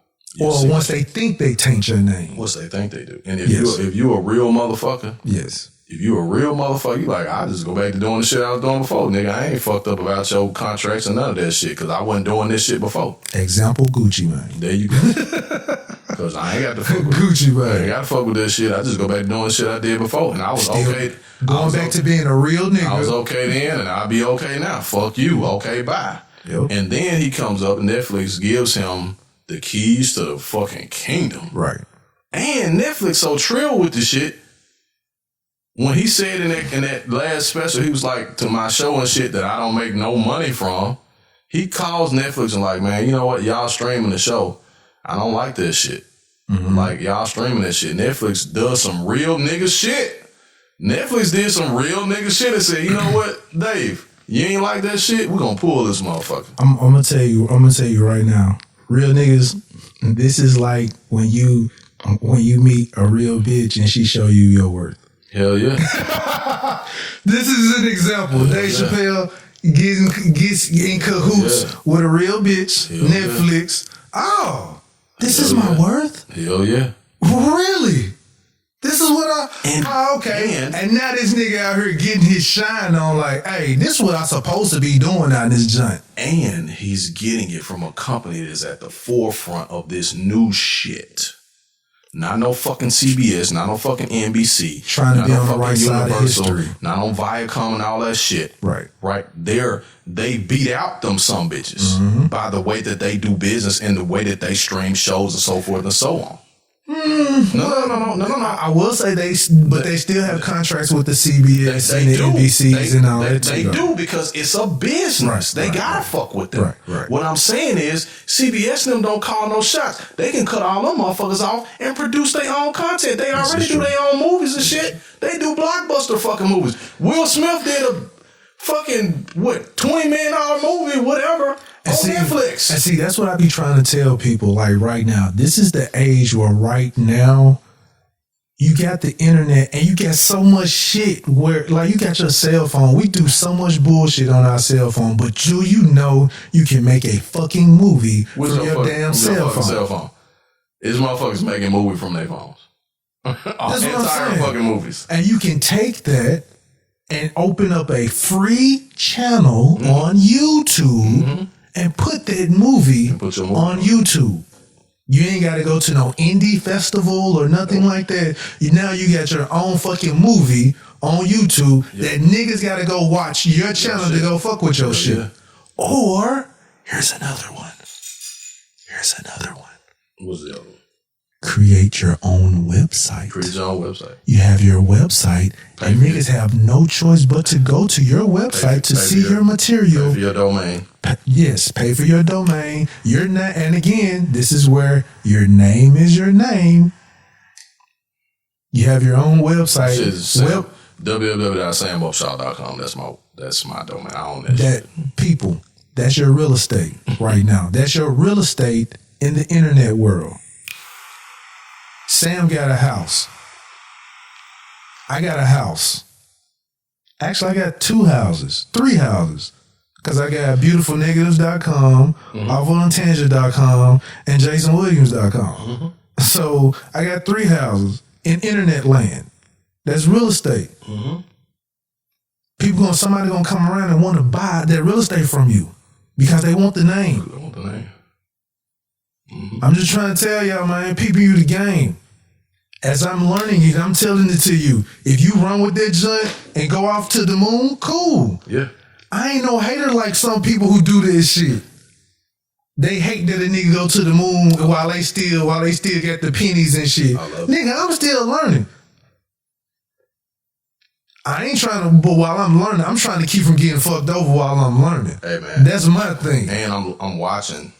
And I'm watching others others who might get fucked over. I'm studying this shit. If you get fucked up, I definitely got to make sure I watch you. I'm studying this. The main person who I've been watching through all of this, who got me jumping off the ledge since 2017, 2016, Dame fucking Dash. Listening to that nigga, I'm like, you know what? I'm just finna do this shit. Do it. Just get the shit out there, start doing it. And learn as you go. Yeah.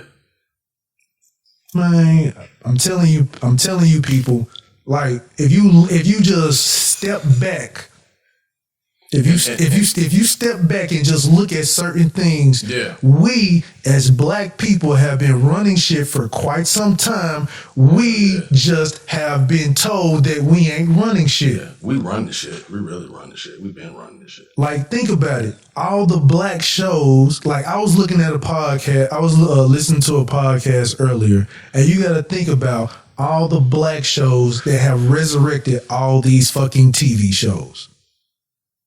The UPN. Name every black show that's on the UPN. The UPN wasn't shit until you inserted all them black shows. Yeah. And then NBC wasn't shit until you inserted black shows. As a matter of fact, NBC was broke when the Cosby Show started. Fox wasn't shit until you inserted. What was it? Martin? I think Martin. Say Fox. And as a matter of fact, Martin. Living Single was on Fox. Living Single, and for those that are listening and really paying attention, Living Single came before Friends. The concept for Friends came from Living Single. They canceled Living Single to have friends, and they stole that whole fucking idea from Queen Latifah and I can't think of the other creator, but they stole that shit. They stole that idea and created Friends, and they cut Living Single off. I'm gonna tell you how America worked. And I hate to say it like I'm not American, but I'm gonna tell you how America works. America will tell you you are ugly and then sell you the same shit that they say that you are ugly with having. The 80s. Like, oh, you got nappy hair, you got this, you got that. And these bitches out, and these less melanated bitches out here doing the same shit with cornrows. They're out here wearing your hips. They're out here wearing your lips. They're out here wearing your hair. They're out here dressing like you, all without being you, and telling you that you are ugly for having it. In the 80s, they told black women, oh, your lips are too big, your hips are too wide. Your arms are too big. This, that, and other. And who the most celebrated bitch out who got big lips, wide hips? Okay. I'll wait. Whole family of them created big lips and wide hips. Sounds like the Kardashians to me. And they had to go get that shit. Right. Like that. Now, Khloe was a little thick. She was a little thick first. But that's OJ's daughter. So anyway, that's a whole different story. But I'm just saying America is known for dissing you for the shit that you bring, but watching you the whole time. The reason why they diss you, they want to make you feel bad about what they like about you, so they take that shit from you and profit from it. Exactly. Real shit. Exactly. Think about hip hop music in totality. They'll laugh at you for having a big lips, but then when they turn their back, hey, can I get my lips bigger? How can I get my lips bigger? Collagen implants. how can I get my skin darker? Where do you think tanning beds came from and was created? Go tan. Let's lay out on the beach and burn our fucking skin because it didn't naturally come like that. They talk about you for being dark or whatever like that, but they want to be dark. Just let that sit in. Embrace. All I'm saying is, it's a lot of us who embrace and own. Embrace who you are. Embrace who you are. Own your ideas. Yeah. All of that shit. I've gone through several occasions where, like, I have ideas I may have created, really not thinking that, really not knowing what I got, and nigga running off and taking my name. I've seen that shit. Like, I want y'all to know, people, I've done this shit before, but I stopped for a reason. There are people, some of y'all might not know, but I used to do this shit called Real Talk Uncensored. That was my idea. That was my shit. I was doing that shit from this place called Round One. Years and years and years ago. That was my shit. The nigga who I was fucking with took that shit and ran with it without telling me. Yep, snake ass motherfucker. Word, that's what we doing? Bet, okay. Let me get off this internet shit for a minute. I was off this internet shit for a while. Yeah. I was like, all right, cool. So, let me go ahead and market it. Well, let me go ahead and create something where I know my name is attached to it. You can't take this shit. Take this shit because my name Bet. Legal. Cool. Okay, you can have that shit. Yeah. Keep saying real talk. As a matter of fact. Keep saying real talk. As a matter of fact, I've seen over the years you. Because real talk was my thing. I said real talk all the time. Right. You were doing shit. I know some other people that were doing shit before other people started doing shit. And I'm not saying this from a space of jealousy. I'm saying what we're saying is own your shit. Own it. Manage it and own it. Copyright it. Put your name on it. Whatever it is you have to do, right? Even if you're not managing it, own whatever idea is, go ahead and just own your shit. Own it.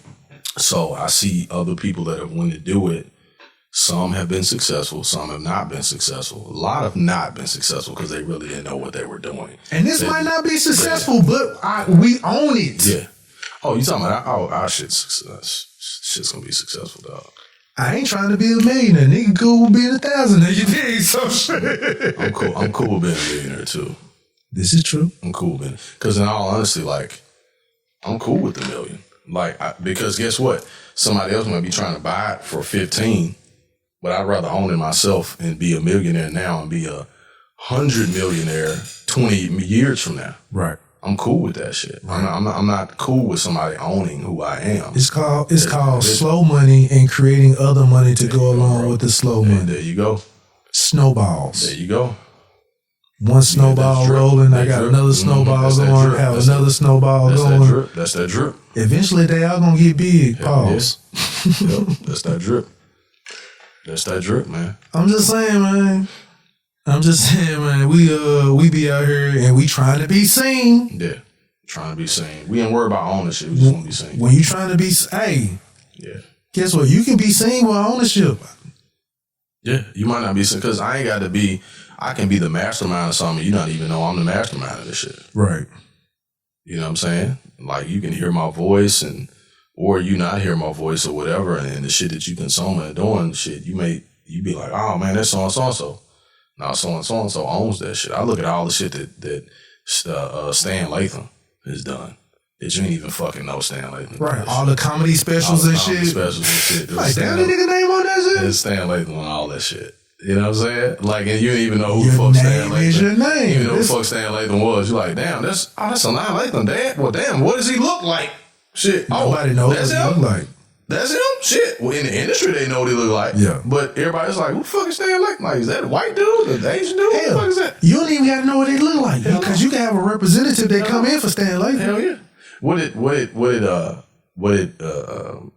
Denzel Washington's character Frank say in American Gangster? He was like, when he used Pepsi, he was like, Pepsi, that's a brand name. Right. You don't know who the fuck the president of the company is. Don't know what that nigga look like. You don't know what he look like or none of that shit.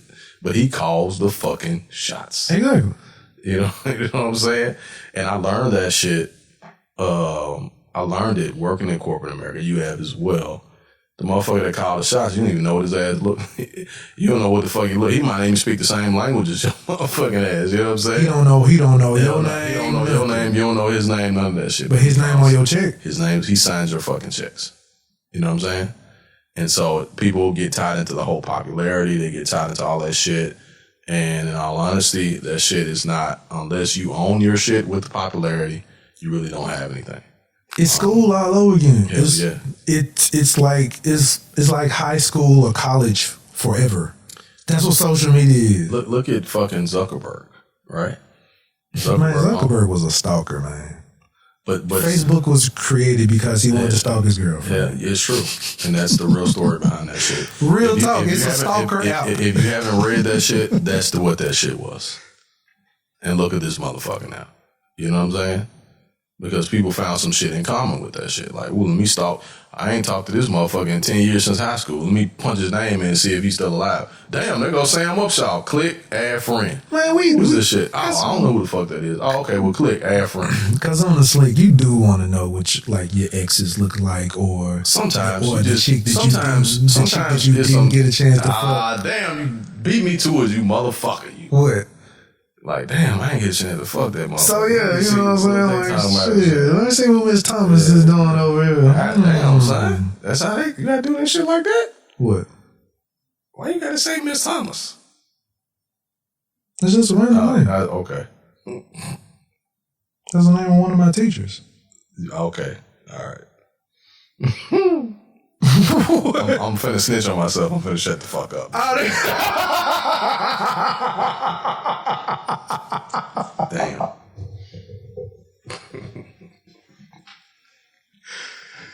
Oh shit. Oh, guilty face ass. I'm going about my business talking about some regular shit. This nigga telling on himself unknowingly. Tekashi face ass. Oh shit. But, oh man. Yeah. I fucked that up big time. We all want to go on, especially when it was MySpace. I'm like, let me see what this look like. Black Planet and shit. Like, damn, oh, this shit on Black. Oh shit, what's up, girl? Well, I ain't seen you in a minute. Took off. Yeah. Yeah. Access, nigga. Aim to please you on shit. That was them old names and shit.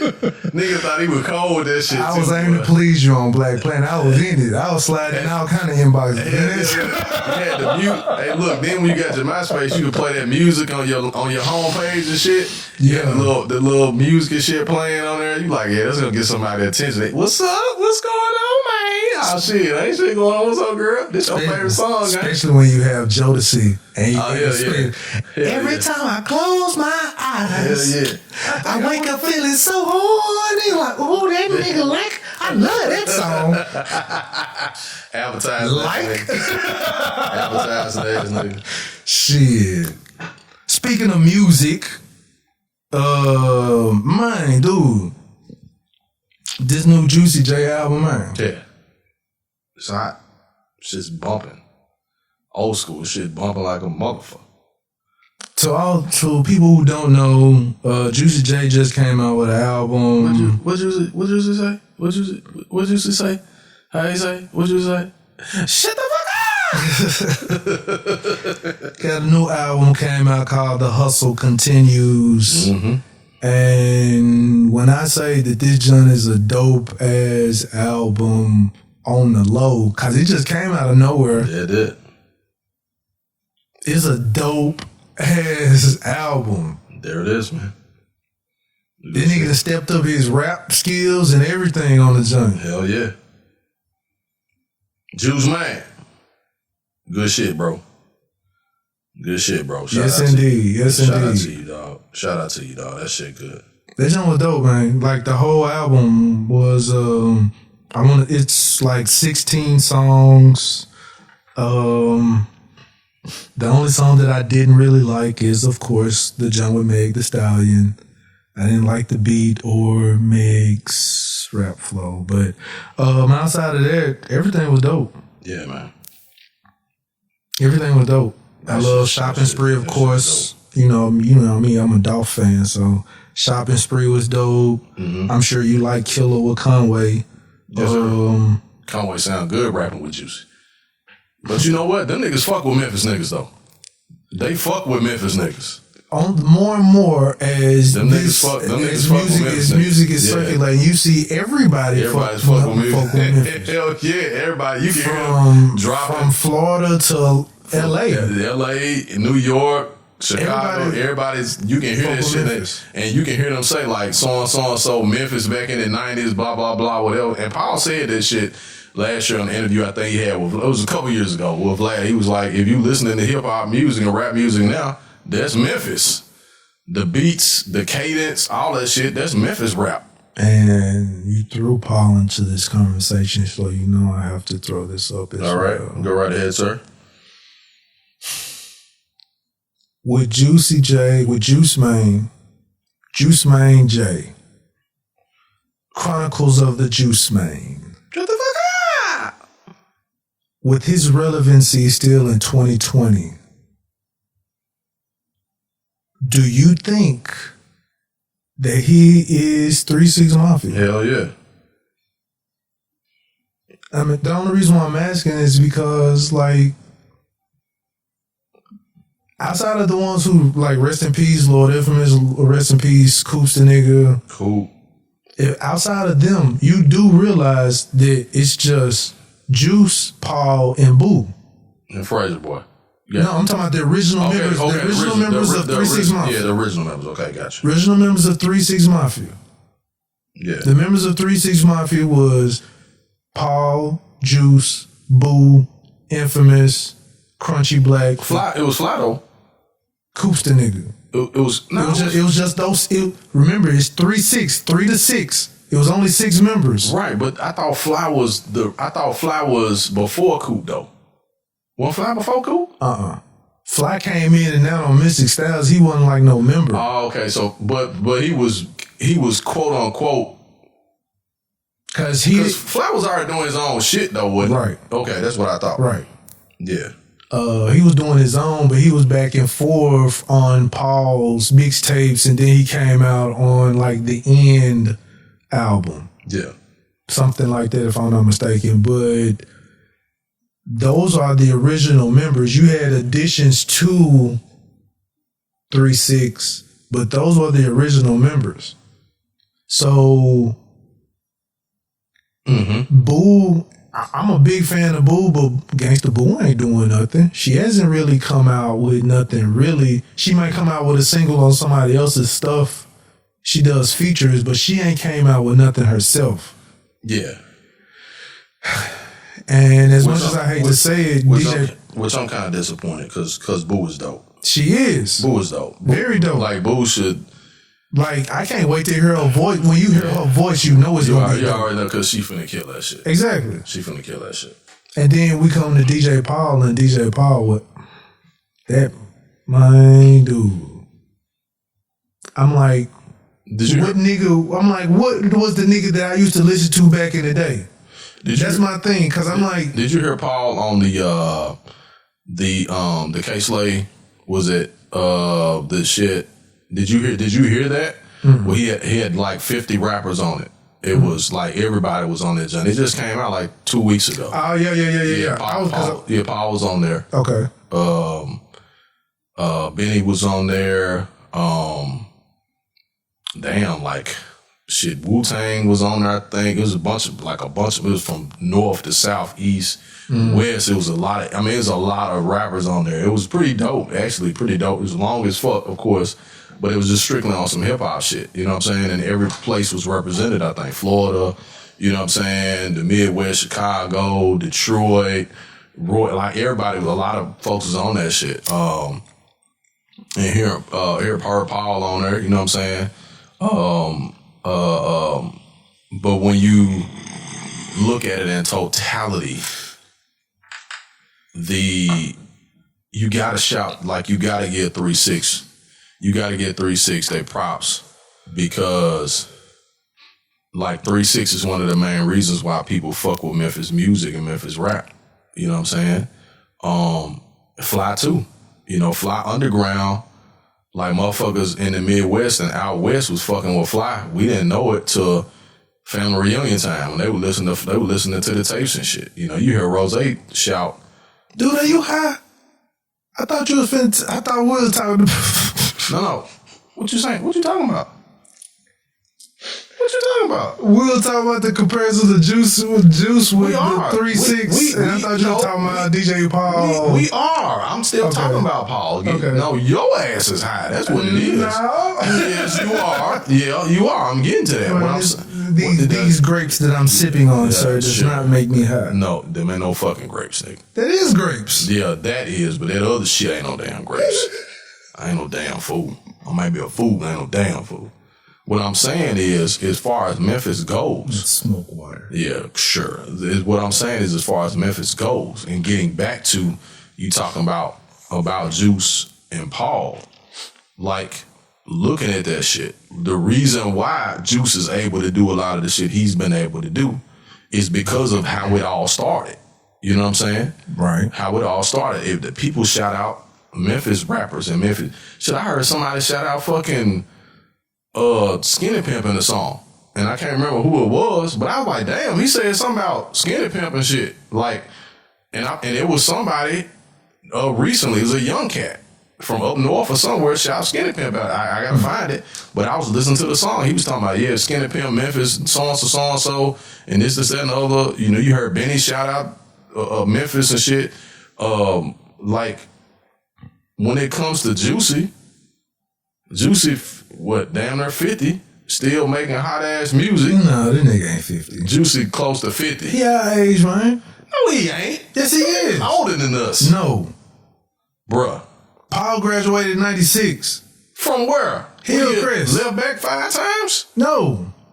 Them niggas is our age, man. Them niggas ain't our age. They older than us. Okay. For real? Yes. I don't know. Gangsta Boo is our age. Well, I know Boo is our age. I always thought they was older than us. No. All of them went to school. That's how Boo. Now Pat is older. Yeah. Pat Fly is older. That's how Boo and Paul got together because they linked up at Hillcrest. Hillcrest, yeah. I know that part. I didn't know they was the same age. I thought they was older than us.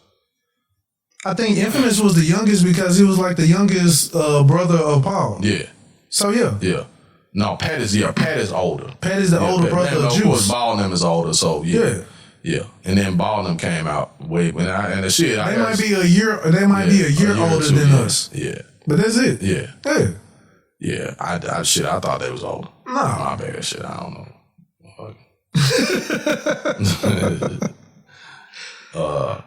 Shout out to Juice, man. That's a bumping ass album. It's a dope ass album. The album was called The Hustle Continues, I think it's called. But yeah, that's a dope. And this is the era of 40-year-old rappers.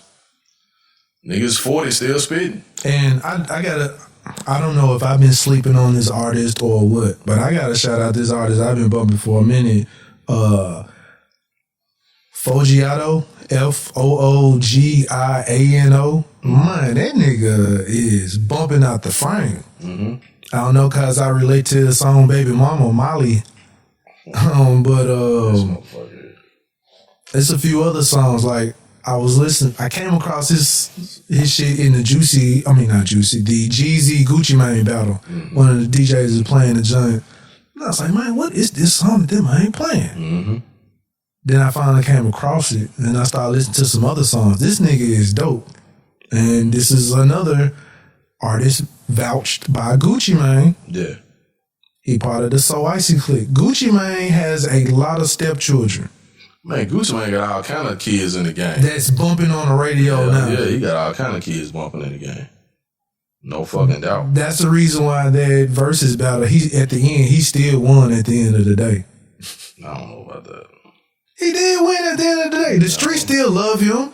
No, I won't say he won. I would say, in my opinion, as far as hits go, Jeezy got him on hits. As far as the streets go, Gucci got the streets. Let's just be real. Jeezy got way more hits, way more commercial hits and anthems than a lot of motherfuckers. Like, he got anthems, 3 and 4 anthems on one record. So as far as street shit go, yeah, Gucci's a street motherfucker. Like, they dig that. But shit. the reason why I say Gucci still wins because he is the streets, but he has commercials. He got on the streets. Yeah, he got right that shit he did with Bruno Mars. That was some super duper commercial shit. Right. But it was Gucci rapping on some commercial Bruno Mars shit that made it actually dope as fuck. Like, that was the sky. What, Sleeping in the Sky? What is that shit? What was it? You talking about Jeezy? No. The song that Gucci had with Bruno Mars. Yeah. Sleep in the Sky or some shit like that or whatever. That shit was bumping.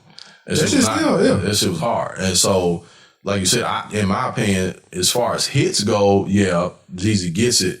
But as far as if you talking streets and shit too, because Gucci got the streets. So, you know, a lot of the underground shit, of course, people were knocking too. I just think I wish that Gucci would have played more of his hit records instead of this shit. But we all know about that. I'm just saying I wish Gucci would have played more of his club shit, hit shit. It would have been a little bit more fun. But you kind of knew that was to be expected. I think even Jesus said, I knew he was gonna play this shit. You know what I'm saying? Like, come on, dog. I knew that shit was coming. Like, I ain't crazy. I knew that shit was coming. So, you know what I'm saying? I know he was gonna play that shit. So I prepared myself for it. So, which I think was dope on Jesus' part, because he's like, hey, we've been beefing, nigga, for 20 years. Like, this is our first opportunity to be in the same room. 15, nigga. Yeah. I'm like, okay, all right, 15, 20. Then he was like, 20 years, nigga. and listening to them go back and forth, like you said, you was like, oh shit. Like, I hope one of these niggas don't pull out nothing or they get to scrapping or something in front of all these people. Like, don't do that shit. Like, don't do it. And I think both of them really handled themselves well. And I give it to, like Gucci did some, it was ratchet Gucci. Like, he was ratchet on the shit. And then Jeezy did some ratchet shit too. But Jeezy was more like, you know what, man? Like, hey, I expect this shit. It's a battle. And it's going to be some diss shit. And it just happened to be true shit. You know what I'm saying? I can accept that because that's our experience with each other. And so, but being able to see them exchange with each other, and then Gucci at the end say, hey man, you extended the olive branch, my nigga, I accept it. That shit was real to me. That shit was real to me because it showed that it's growth between the two. Now them niggas might not be best friends, they might not tour or do none of that. Yeah, you ain't gotta be best friends and all that shit. But to be like, hey man, you extended the olive branch, my nigga, I accept it and I appreciate it and I respect you for that. Because at this point, this shit ain't about like none of that. We grown men, we got kids and shit now. You know what I'm saying? Like, we got families, we got people looking at us to set better examples. You know what I'm saying? So I think that for me, between two black men, like, that shit is not talked about enough. They talk about us going to war with each other and taking each other out over different shit. But that part about it, I don't think was built up and talked about enough at the end. And I shout out both of those brothers. I shout out everybody involved. I shout out the people that brought it together because it showed growth between two individuals, whether people thought it was commercial and they got paid or none of that. I feel like seeing the world stage, you talk two black men who were beefing, who got power in their own right, got followings in their own right, who really didn't have to fucking show up if they didn't want to. You know, Gucci could have been like he said in the beginning, like he could have just declined the shit and went on and the shit could have kept going. Right. Because remember when we talked about if he kept it going, it would definitely been a whole bunch of niggas died that night. Hell yeah. I mean, it's not funny, but definitely. Because niggas gonna ride. They're gonna ride for their folk. Yeah, you know what I'm saying? They're gonna ride for their folk. Yeah. And so, but I think we learned a lot from the whole Tupac and Biggie situation. We learned a lot from the Jay and Nas. We learned a lot from. No, it took like the Nipsey Hussle and that's what it was. You're right. It took that shit down. Because when he mentioned Mo3, when he mentioned Nip, when he mentioned all the recent folks that got killed and shit, like niggas are let me say this, man, and real talk. While you thinking of that, real talk, I just want to say, hey, people, with all of this shit that's going on right now, have some common sense. The streets is hungry, my nigga. Hell yeah. The streets is hungry, my nigga. So keep your head on a swivel. Keep your head on the swivel. The streets are hungry, but I also think the streets are tired. I think we all are tired. This is true, but don't I'm not disagreeing with what you saying. Cause niggas, What I'm saying trying is to touch you quick. right, but I'm saying niggas are tired of having to do the same shit to get the same result. This is because true. at the end result, nigga, is jail or dead. It ain't no, I'm gonna just get what I'm gonna get for that minute. But guess what? Once I get you, and if you the type of nigga that people like you and love you, somebody gonna want to get my motherfucking ass now. Right. So I'm not finna just walk around here clean like it used to be. You touch a motherfucker and niggas be like, I don't fuck with him. Like, nah, now it's like, nah, nigga, what's up with this shit? Like, it's temporary come ups. So I would say this.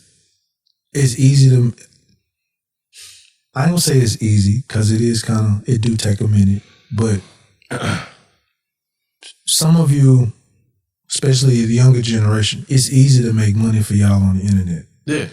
This trying to that play shit, stick up. That shit ain't working, dog. It ain't worth it, my nigga. Because one, everybody got a gun. Hell yeah.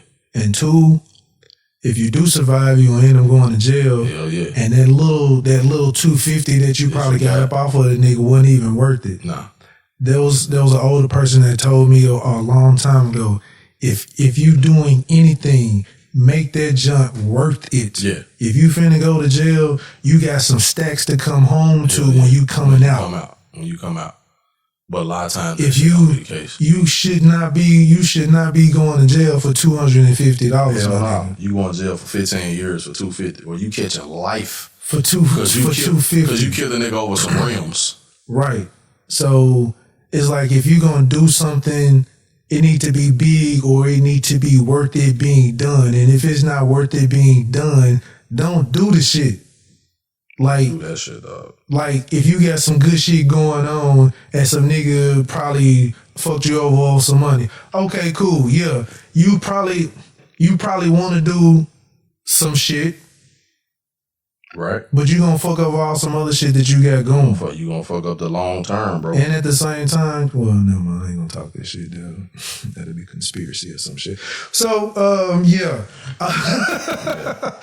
But all I'm saying is, a lot of time that shit don't even be worth it, man. Nigga, all the time that shit ain't worth it. And the only reason why I'm saying it is because I'm speaking of a point where I never even thought I'd see this point in age in my life. A lot of us are at a point where, and I get it. Like, I get why a lot of us be in a position how we are, because we never thought we probably see past 25. Shit. We never thought we'd see past 21. We got that shit preached to us as kids.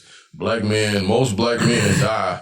Only 1 out of 3 black men is gonna survive that neighborhood, and the rest of them, hell, you probably gonna be dead by the time you 25 years old and shit. Like they told us that shit. We got parents at home. You know what I'm saying? Like, so it wasn't no different for us than it was with a nigga that was an orphan. You know what I'm saying? So when you reach past 25, you're like, fuck. Mm-hmm. Okay, cool. What you got to do now? So now you got to start. Now you start looking to get the house. So you like 10 years behind other folks, almost. You know what I'm saying? So it's like things that you enjoy, try to monetize that shit. Mm-hmm. If you like to play video games, people get paid money to play video games. Video games, record. Or better yet, if you think video games is whack, you can make your own video game out, my nigga. Say, create your own shit. YouTube University is free. Create your own shit, man. Create your own shit, man. That's all I'm saying. Create your own shit and own your own shit. Own your own shit. Put your name on your shit. Yep. Put your name on the beginning and ending of your shit. Whatever you gotta do. Get your website and direct everybody to go directly there to see your material. Hustle up, man. Hustle the right way. Like I was looking at Monique talking Monique the comedian about some shit. I'm like, bitch, if you don't shut the fuck up and just get your own website and have niggas see your stand-up shit on your website. Quit asking niggas for shit. Quit begging niggas for a fucking apology. Quit begging for niggas to do this shit. You got your own fucking following, bitch. Get your own website and have your own stand-up shit on that junk. And then just be like, look at all the niggas that I got coming to my shit. Then niggas gonna fuck with you. Quit asking for niggas to give you money, man. That shit be killing me about her, man. That within itself, and I'll end my thoughts about it because a lot of people got on my ass about it when I said that. Man, she was hold up. She a G. Hold up. She should be quick. She should, man. That's what I'm saying. A lot of people got on my ass because, and I'm not going to stay on this long because we've already talked about this shit before. What I didn't like about what she did was she threw Chris Rock and Dave Chappelle under the bus. No, I make mention of her because she doing some shit again. Well, I know. I'm saying there was no reason to throw them under the bus, right? Because they're two of the biggest entertainers in the world. Right. They've been that way for a while. Right.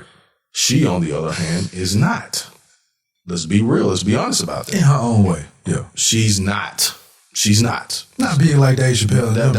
That's what I'm getting at. Yeah. She's not on that level as far as people showing up to see her shit. She's not. Not saying that she's not talented enough to pull that. Right. There's a way to do it.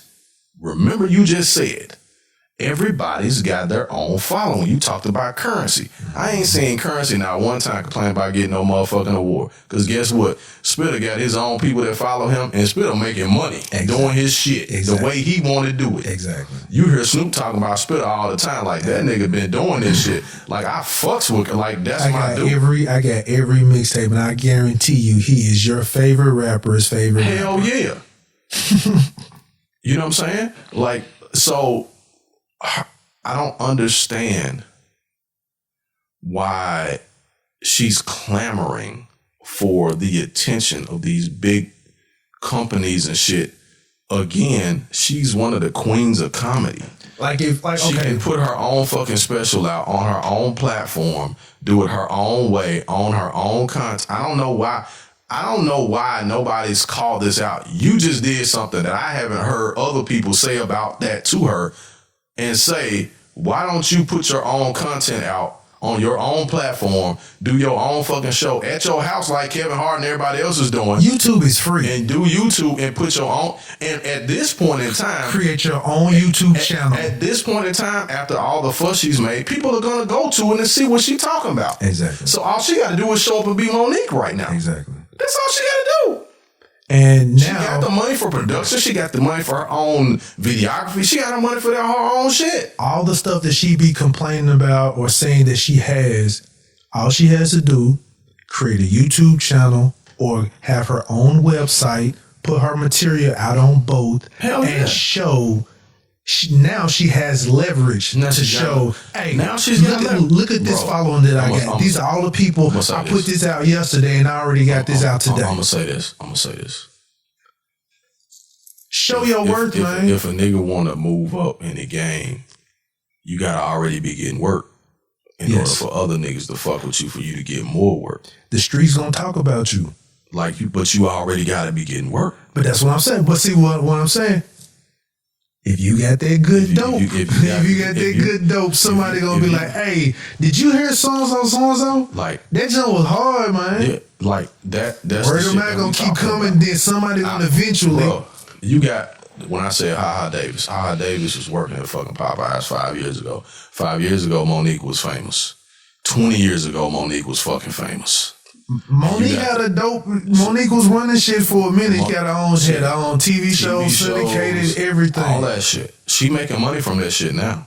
And I don't understand. I'm with you. I do not get for the life of me why you don't see Monique heavy on IG. You don't see her heavy on this other shit. Sometimes people get too motherfucking big and they think, well, I'm going to do that small shit. That's small. That's new motherfucker shit. I'll say this. One, she ain't got no more material. She can't talk about skinny bitches no more because she lost weight. Exactly. That's the first thing. Yeah. So now you take that away. It's like taking away Batman's utility belt. What you gonna do now, nigga? What you gonna do now? Are you still good now? Right. Batman was still good with his hands. He showed you, hey, nigga, I still fucks around. I'm a fucking samurai. Like. So now you take the skinny girl jokes away. What does she have? What else do you have? She ain't got no more skinny bitch jokes. Yeah. Because now, technically, she gonna be a skinny bitch. Exactly. And that's a punchline within itself that she could really flip that shit. Like, she could really flip that skinny bitch shit now and be like, fat bitches and skinny bitches. Start talking about fat bitches. Now, we just came up with this shit. How come she can't anyway? I mean, if you dope, you're gonna find a way to make some dope shit. Yeah, regardless of what goes on, you're gonna make dope shit. That's just like how Keef became created. And I ain't talking about the rapper, but people who know what Keef is, it's just another form of something else to sell. Yeah. Yeah. Yeah. And it's another form of something to smoke. Yeah. So that's all I'm saying. I'm gonna talk about one other thing before I wrap up, and this will just be about sports, I guess you could say. One, how in the hell does the Cowboys always get a Thanksgiving Day game, my nigga? I said the same thing I posted. I was like, why these sorry motherfuckers still playing on Thanksgiving? But that's the deal that Jones has probably got cut with the networks, right? Because think about it. No, I'm gonna tell you. I'm gonna tell you. Hold up. It's like watching the game. It's like watching Northside. I got you. Northside versus Southside or something on Thanksgiving Day. I totally got you. But let's go back to the business side. I understand the Cowboys is like the Lakers. They the biggest fans or whatever. That shit. That's the only reason why. And here's the other part. Okay? You got Thanksgiving Day. This shit been going on for years. I called this shit several years ago. I was working. But before those games were good to watch. Well, I got it, but to stay with me. A couple years ago, I was working at FedEx. And we were talking about that shit. And I said, have y'all ever thought about on Thanksgiving, why the fucking Redskins and the Cowboys always play on Thanksgiving? And they stopped for a second. They was like, what you mean? I said, the Indians, I ain't thought about the fucking that shit. Indians and the fucking Cowboys Nah, I have not thought about play on Thanksgiving? That hasn't always been the case. No. They don't play all the time on Thanksgiving. They played several times on fucking Thanksgiving. I know what the fuck I'm talking about because I saw this shit a long ass time ago. So every Thanksgiving is not every, but the several Thanksgivings, the fucking Redskins have played the Cowboys. And I saw that shit even when I was young. I was like, damn, they really slapping Native Americans in the fucking face. Cause what else? Cowboys and Indians. Cowboys and Indians on fucking Thanksgiving? God damn, really? And the Redskins always get spanked. Okay. I'll put my drink down because my nigga already saw where I was going with this. The Redskins always get spanked too. They have continued to I don't know the Redskins, well, the Washington football team. The Washington football team. Look at this shit here. This is the craziest shit ever. This is crazy, man. Hey, why that team and logo look like that? You remember this show called Coach? Yeah, hell yeah. What was that football team called? I can't remember, but that's what shit reminds me of. Yeah. It looks like a generic ass team from a TV show because they can't use the name because of rights and shit like that. I'll say this is that the NFL is not as strong as they think they are. And they've got to use any kind of tactic, whatever, because guess what? You can't put the Patriots on big time TV no more. You know why? Because the Great White Hope is gone, and the Patriots ain't as good as they used to be, right? They got a black quarterback now. Why? How come the Patriots? And you got to think right after 9/11, Speaking, the fucking Patriots won the fucking Super Bowl. Now, how strange is that shit, right? All this shit, man, these fucking sports and shit like that are sending messages. It's called programming for a fucking reason. And fucking Cowboys are still playing games. These motherfuckers got losing records, been losing for 20 years, and they still put them on TV. Why? Because there's a big draw with the NFL with that team making money. You said it's programming for a reason, and you said we was talking about the Patriots. And this is a whole nother podcast, by the way, so we won't even need to go all the way into it. But no, I was one of my questions that I was going to ask before I ended was, are the black players for the Patriots? Should black players go and play for the Patriots? The only reason why I say that because for whatever reason, it's like whenever a black player goes there, it's like this when they go there to die. Randy Moss did the same thing, thinking Well- that he would be able to go. Well, there and- Randy won championships with the Patriots. I'm gonna tell you what happens with Belichick and the Patriots. Belichick takes the players. Because Cam Newton is. Well, hold up. Let's follow this. Let's follow something real quick. So, if you said Cam Newton, the Patriots signed AB, right? Mm-hmm. The Patriots always get the guy that's disgruntled with his last team or the team before that still has the ability to play. Belichick has been doing this for years. You can look it up, research it. Belichick has been great at taking guys who are disgruntled and putting him in a situation to play with Tom Brady. Why? Because they want to win. They know if I go to the Patriots, I'm going to have a strong ass chance to either compete for a championship or to win one, right? So he goes and gets these guys who are pissed off, upset, troublemakers, whatever the case is. They come there. He's like, look, them motherfuckers over there don't like you, right? Because they think you're a fuck up. We're going to show them that you're not a fuck up. You're going to come over here and win. Remember when Moss came to the Patriots, right? Right. Moss is one of the greatest receivers of all fucking time. We already knew that, but he wasn't going to win in fucking Minnesota.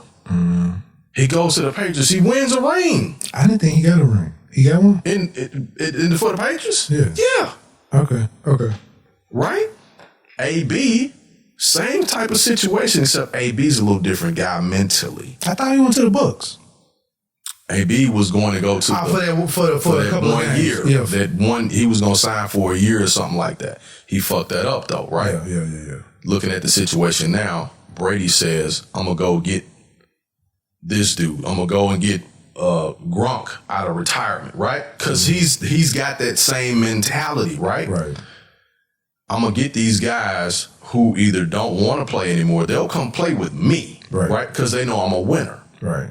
They played Mahomes and them yesterday. They lose by 3, right? Tampa Bay loses by 3 points to the god of football right now, which is Pat Mahomes, right? And Tyreek Hill, one of the coldest motherfuckers to put on the jersey. Yeah. At the same time, you're thinking, old ass Tom Brady, blah, blah, blah. They only lose by 3 points to the greatest fucking team on earth right now. He's doing the exact same thing that they did at the Patriots. I'm going to go get these other guys that either people don't think they can play because now they got something to prove. So they'll play their ass off. Right. Because they're like, shit, I still got it, motherfucker. I'm going to come around and outcast this nigga that's 10 years younger than me. Right? Right. You saw that with Jerry Rice when he went to the Raiders, right? Even though it didn't really turn out well. Mm-hmm. When them guys get older and they're still good and people kind of write them off, they want to go prove that they can still play. Right. So they go to another team and sit on the bench or go to another team and take that lesser money or whatever for the opportunity to show I still can play or I can still win a championship. And so that's what the Patriots have done for several years. It's not really where they go to die. It's because they're at the end, they go saying, hey, I can prove I can still play and I got 2 or 3 good years left in me. So I'm going to go here and play. Where the Patriots did fuck up at, though, was that whole Aaron Hernandez situation. Hernandez was a fuck up. Like, he was a major league fuck up. And it was something off with dude. They knew he was fucked up in the head. But they took that risk. And it didn't turn out well for him and some other people, right? We know the story. But the Patriots is one of the only teams that can pull that shit off. The other team that's been able to pull that shit off for the last 20-something years, the fucking Dallas Cowboys. Coke heads, abusers, fucking molesters, like all that shit. It was at one point in time the Cowboys had motherfuckers going to jail and shit every week. Michael Irvin got caught in a hotel room snorting cocaine with transvestites and some more shit. For real? Nigga, you don't remember that shit? I know about Emmitt Smith was like the only person on the team that went to jail at that particular time. Dion was fucking up. Dion was getting into it and shit. Must be the money and our dance was dick and shit, all flopping out of the camera like Hammer and shit. You know what I'm saying? Like, they had a lot of motherfuckers that was like out of bounds on some shit. They trying to be rock stars, man. Hell yeah, that's what it was. Yeah. So that was reflective of America. America's full of fuck ups that we celebrate the fuck ups, right? That's why the Cowboys stay relevant. And that's why they've been able to stay relevant for so long.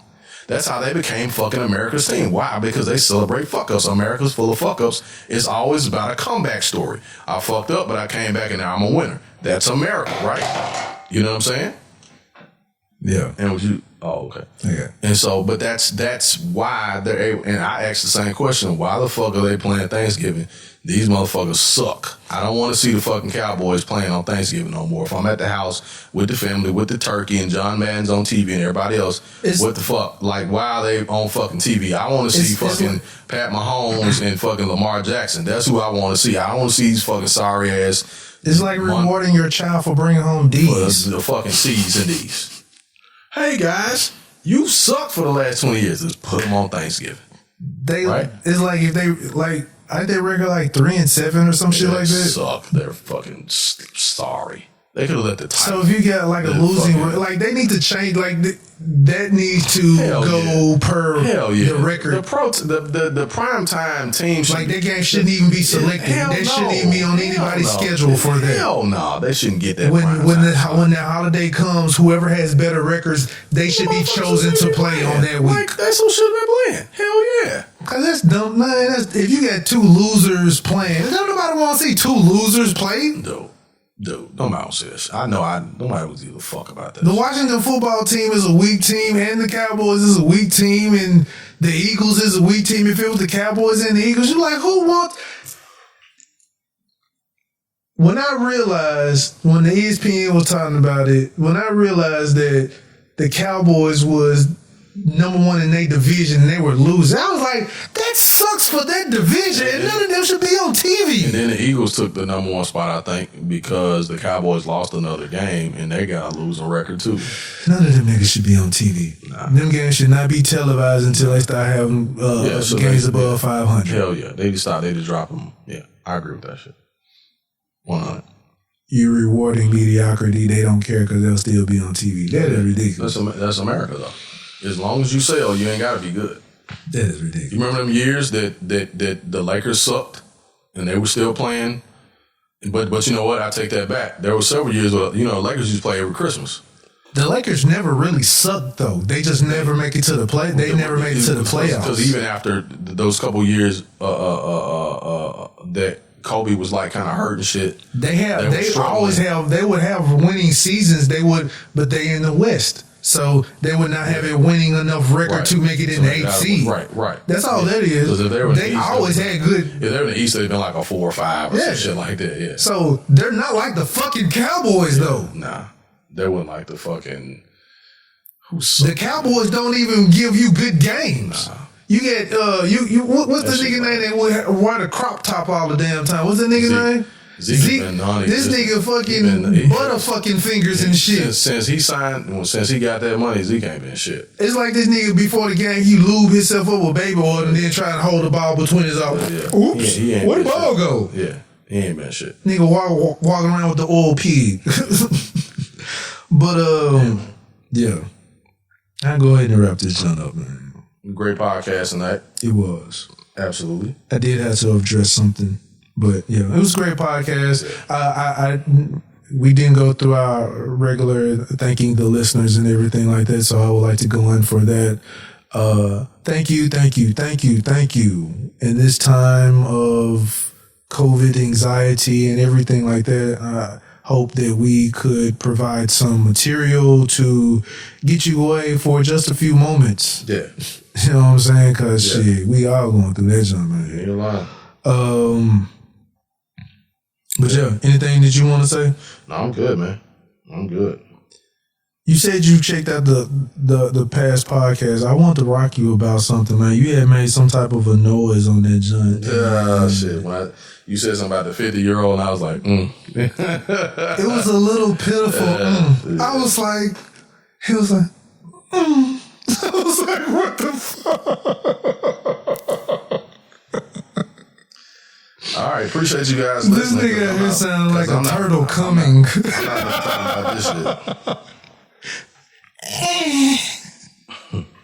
Face ass nigga. But yeah, I am. He finna talk about that shit. Fuck you.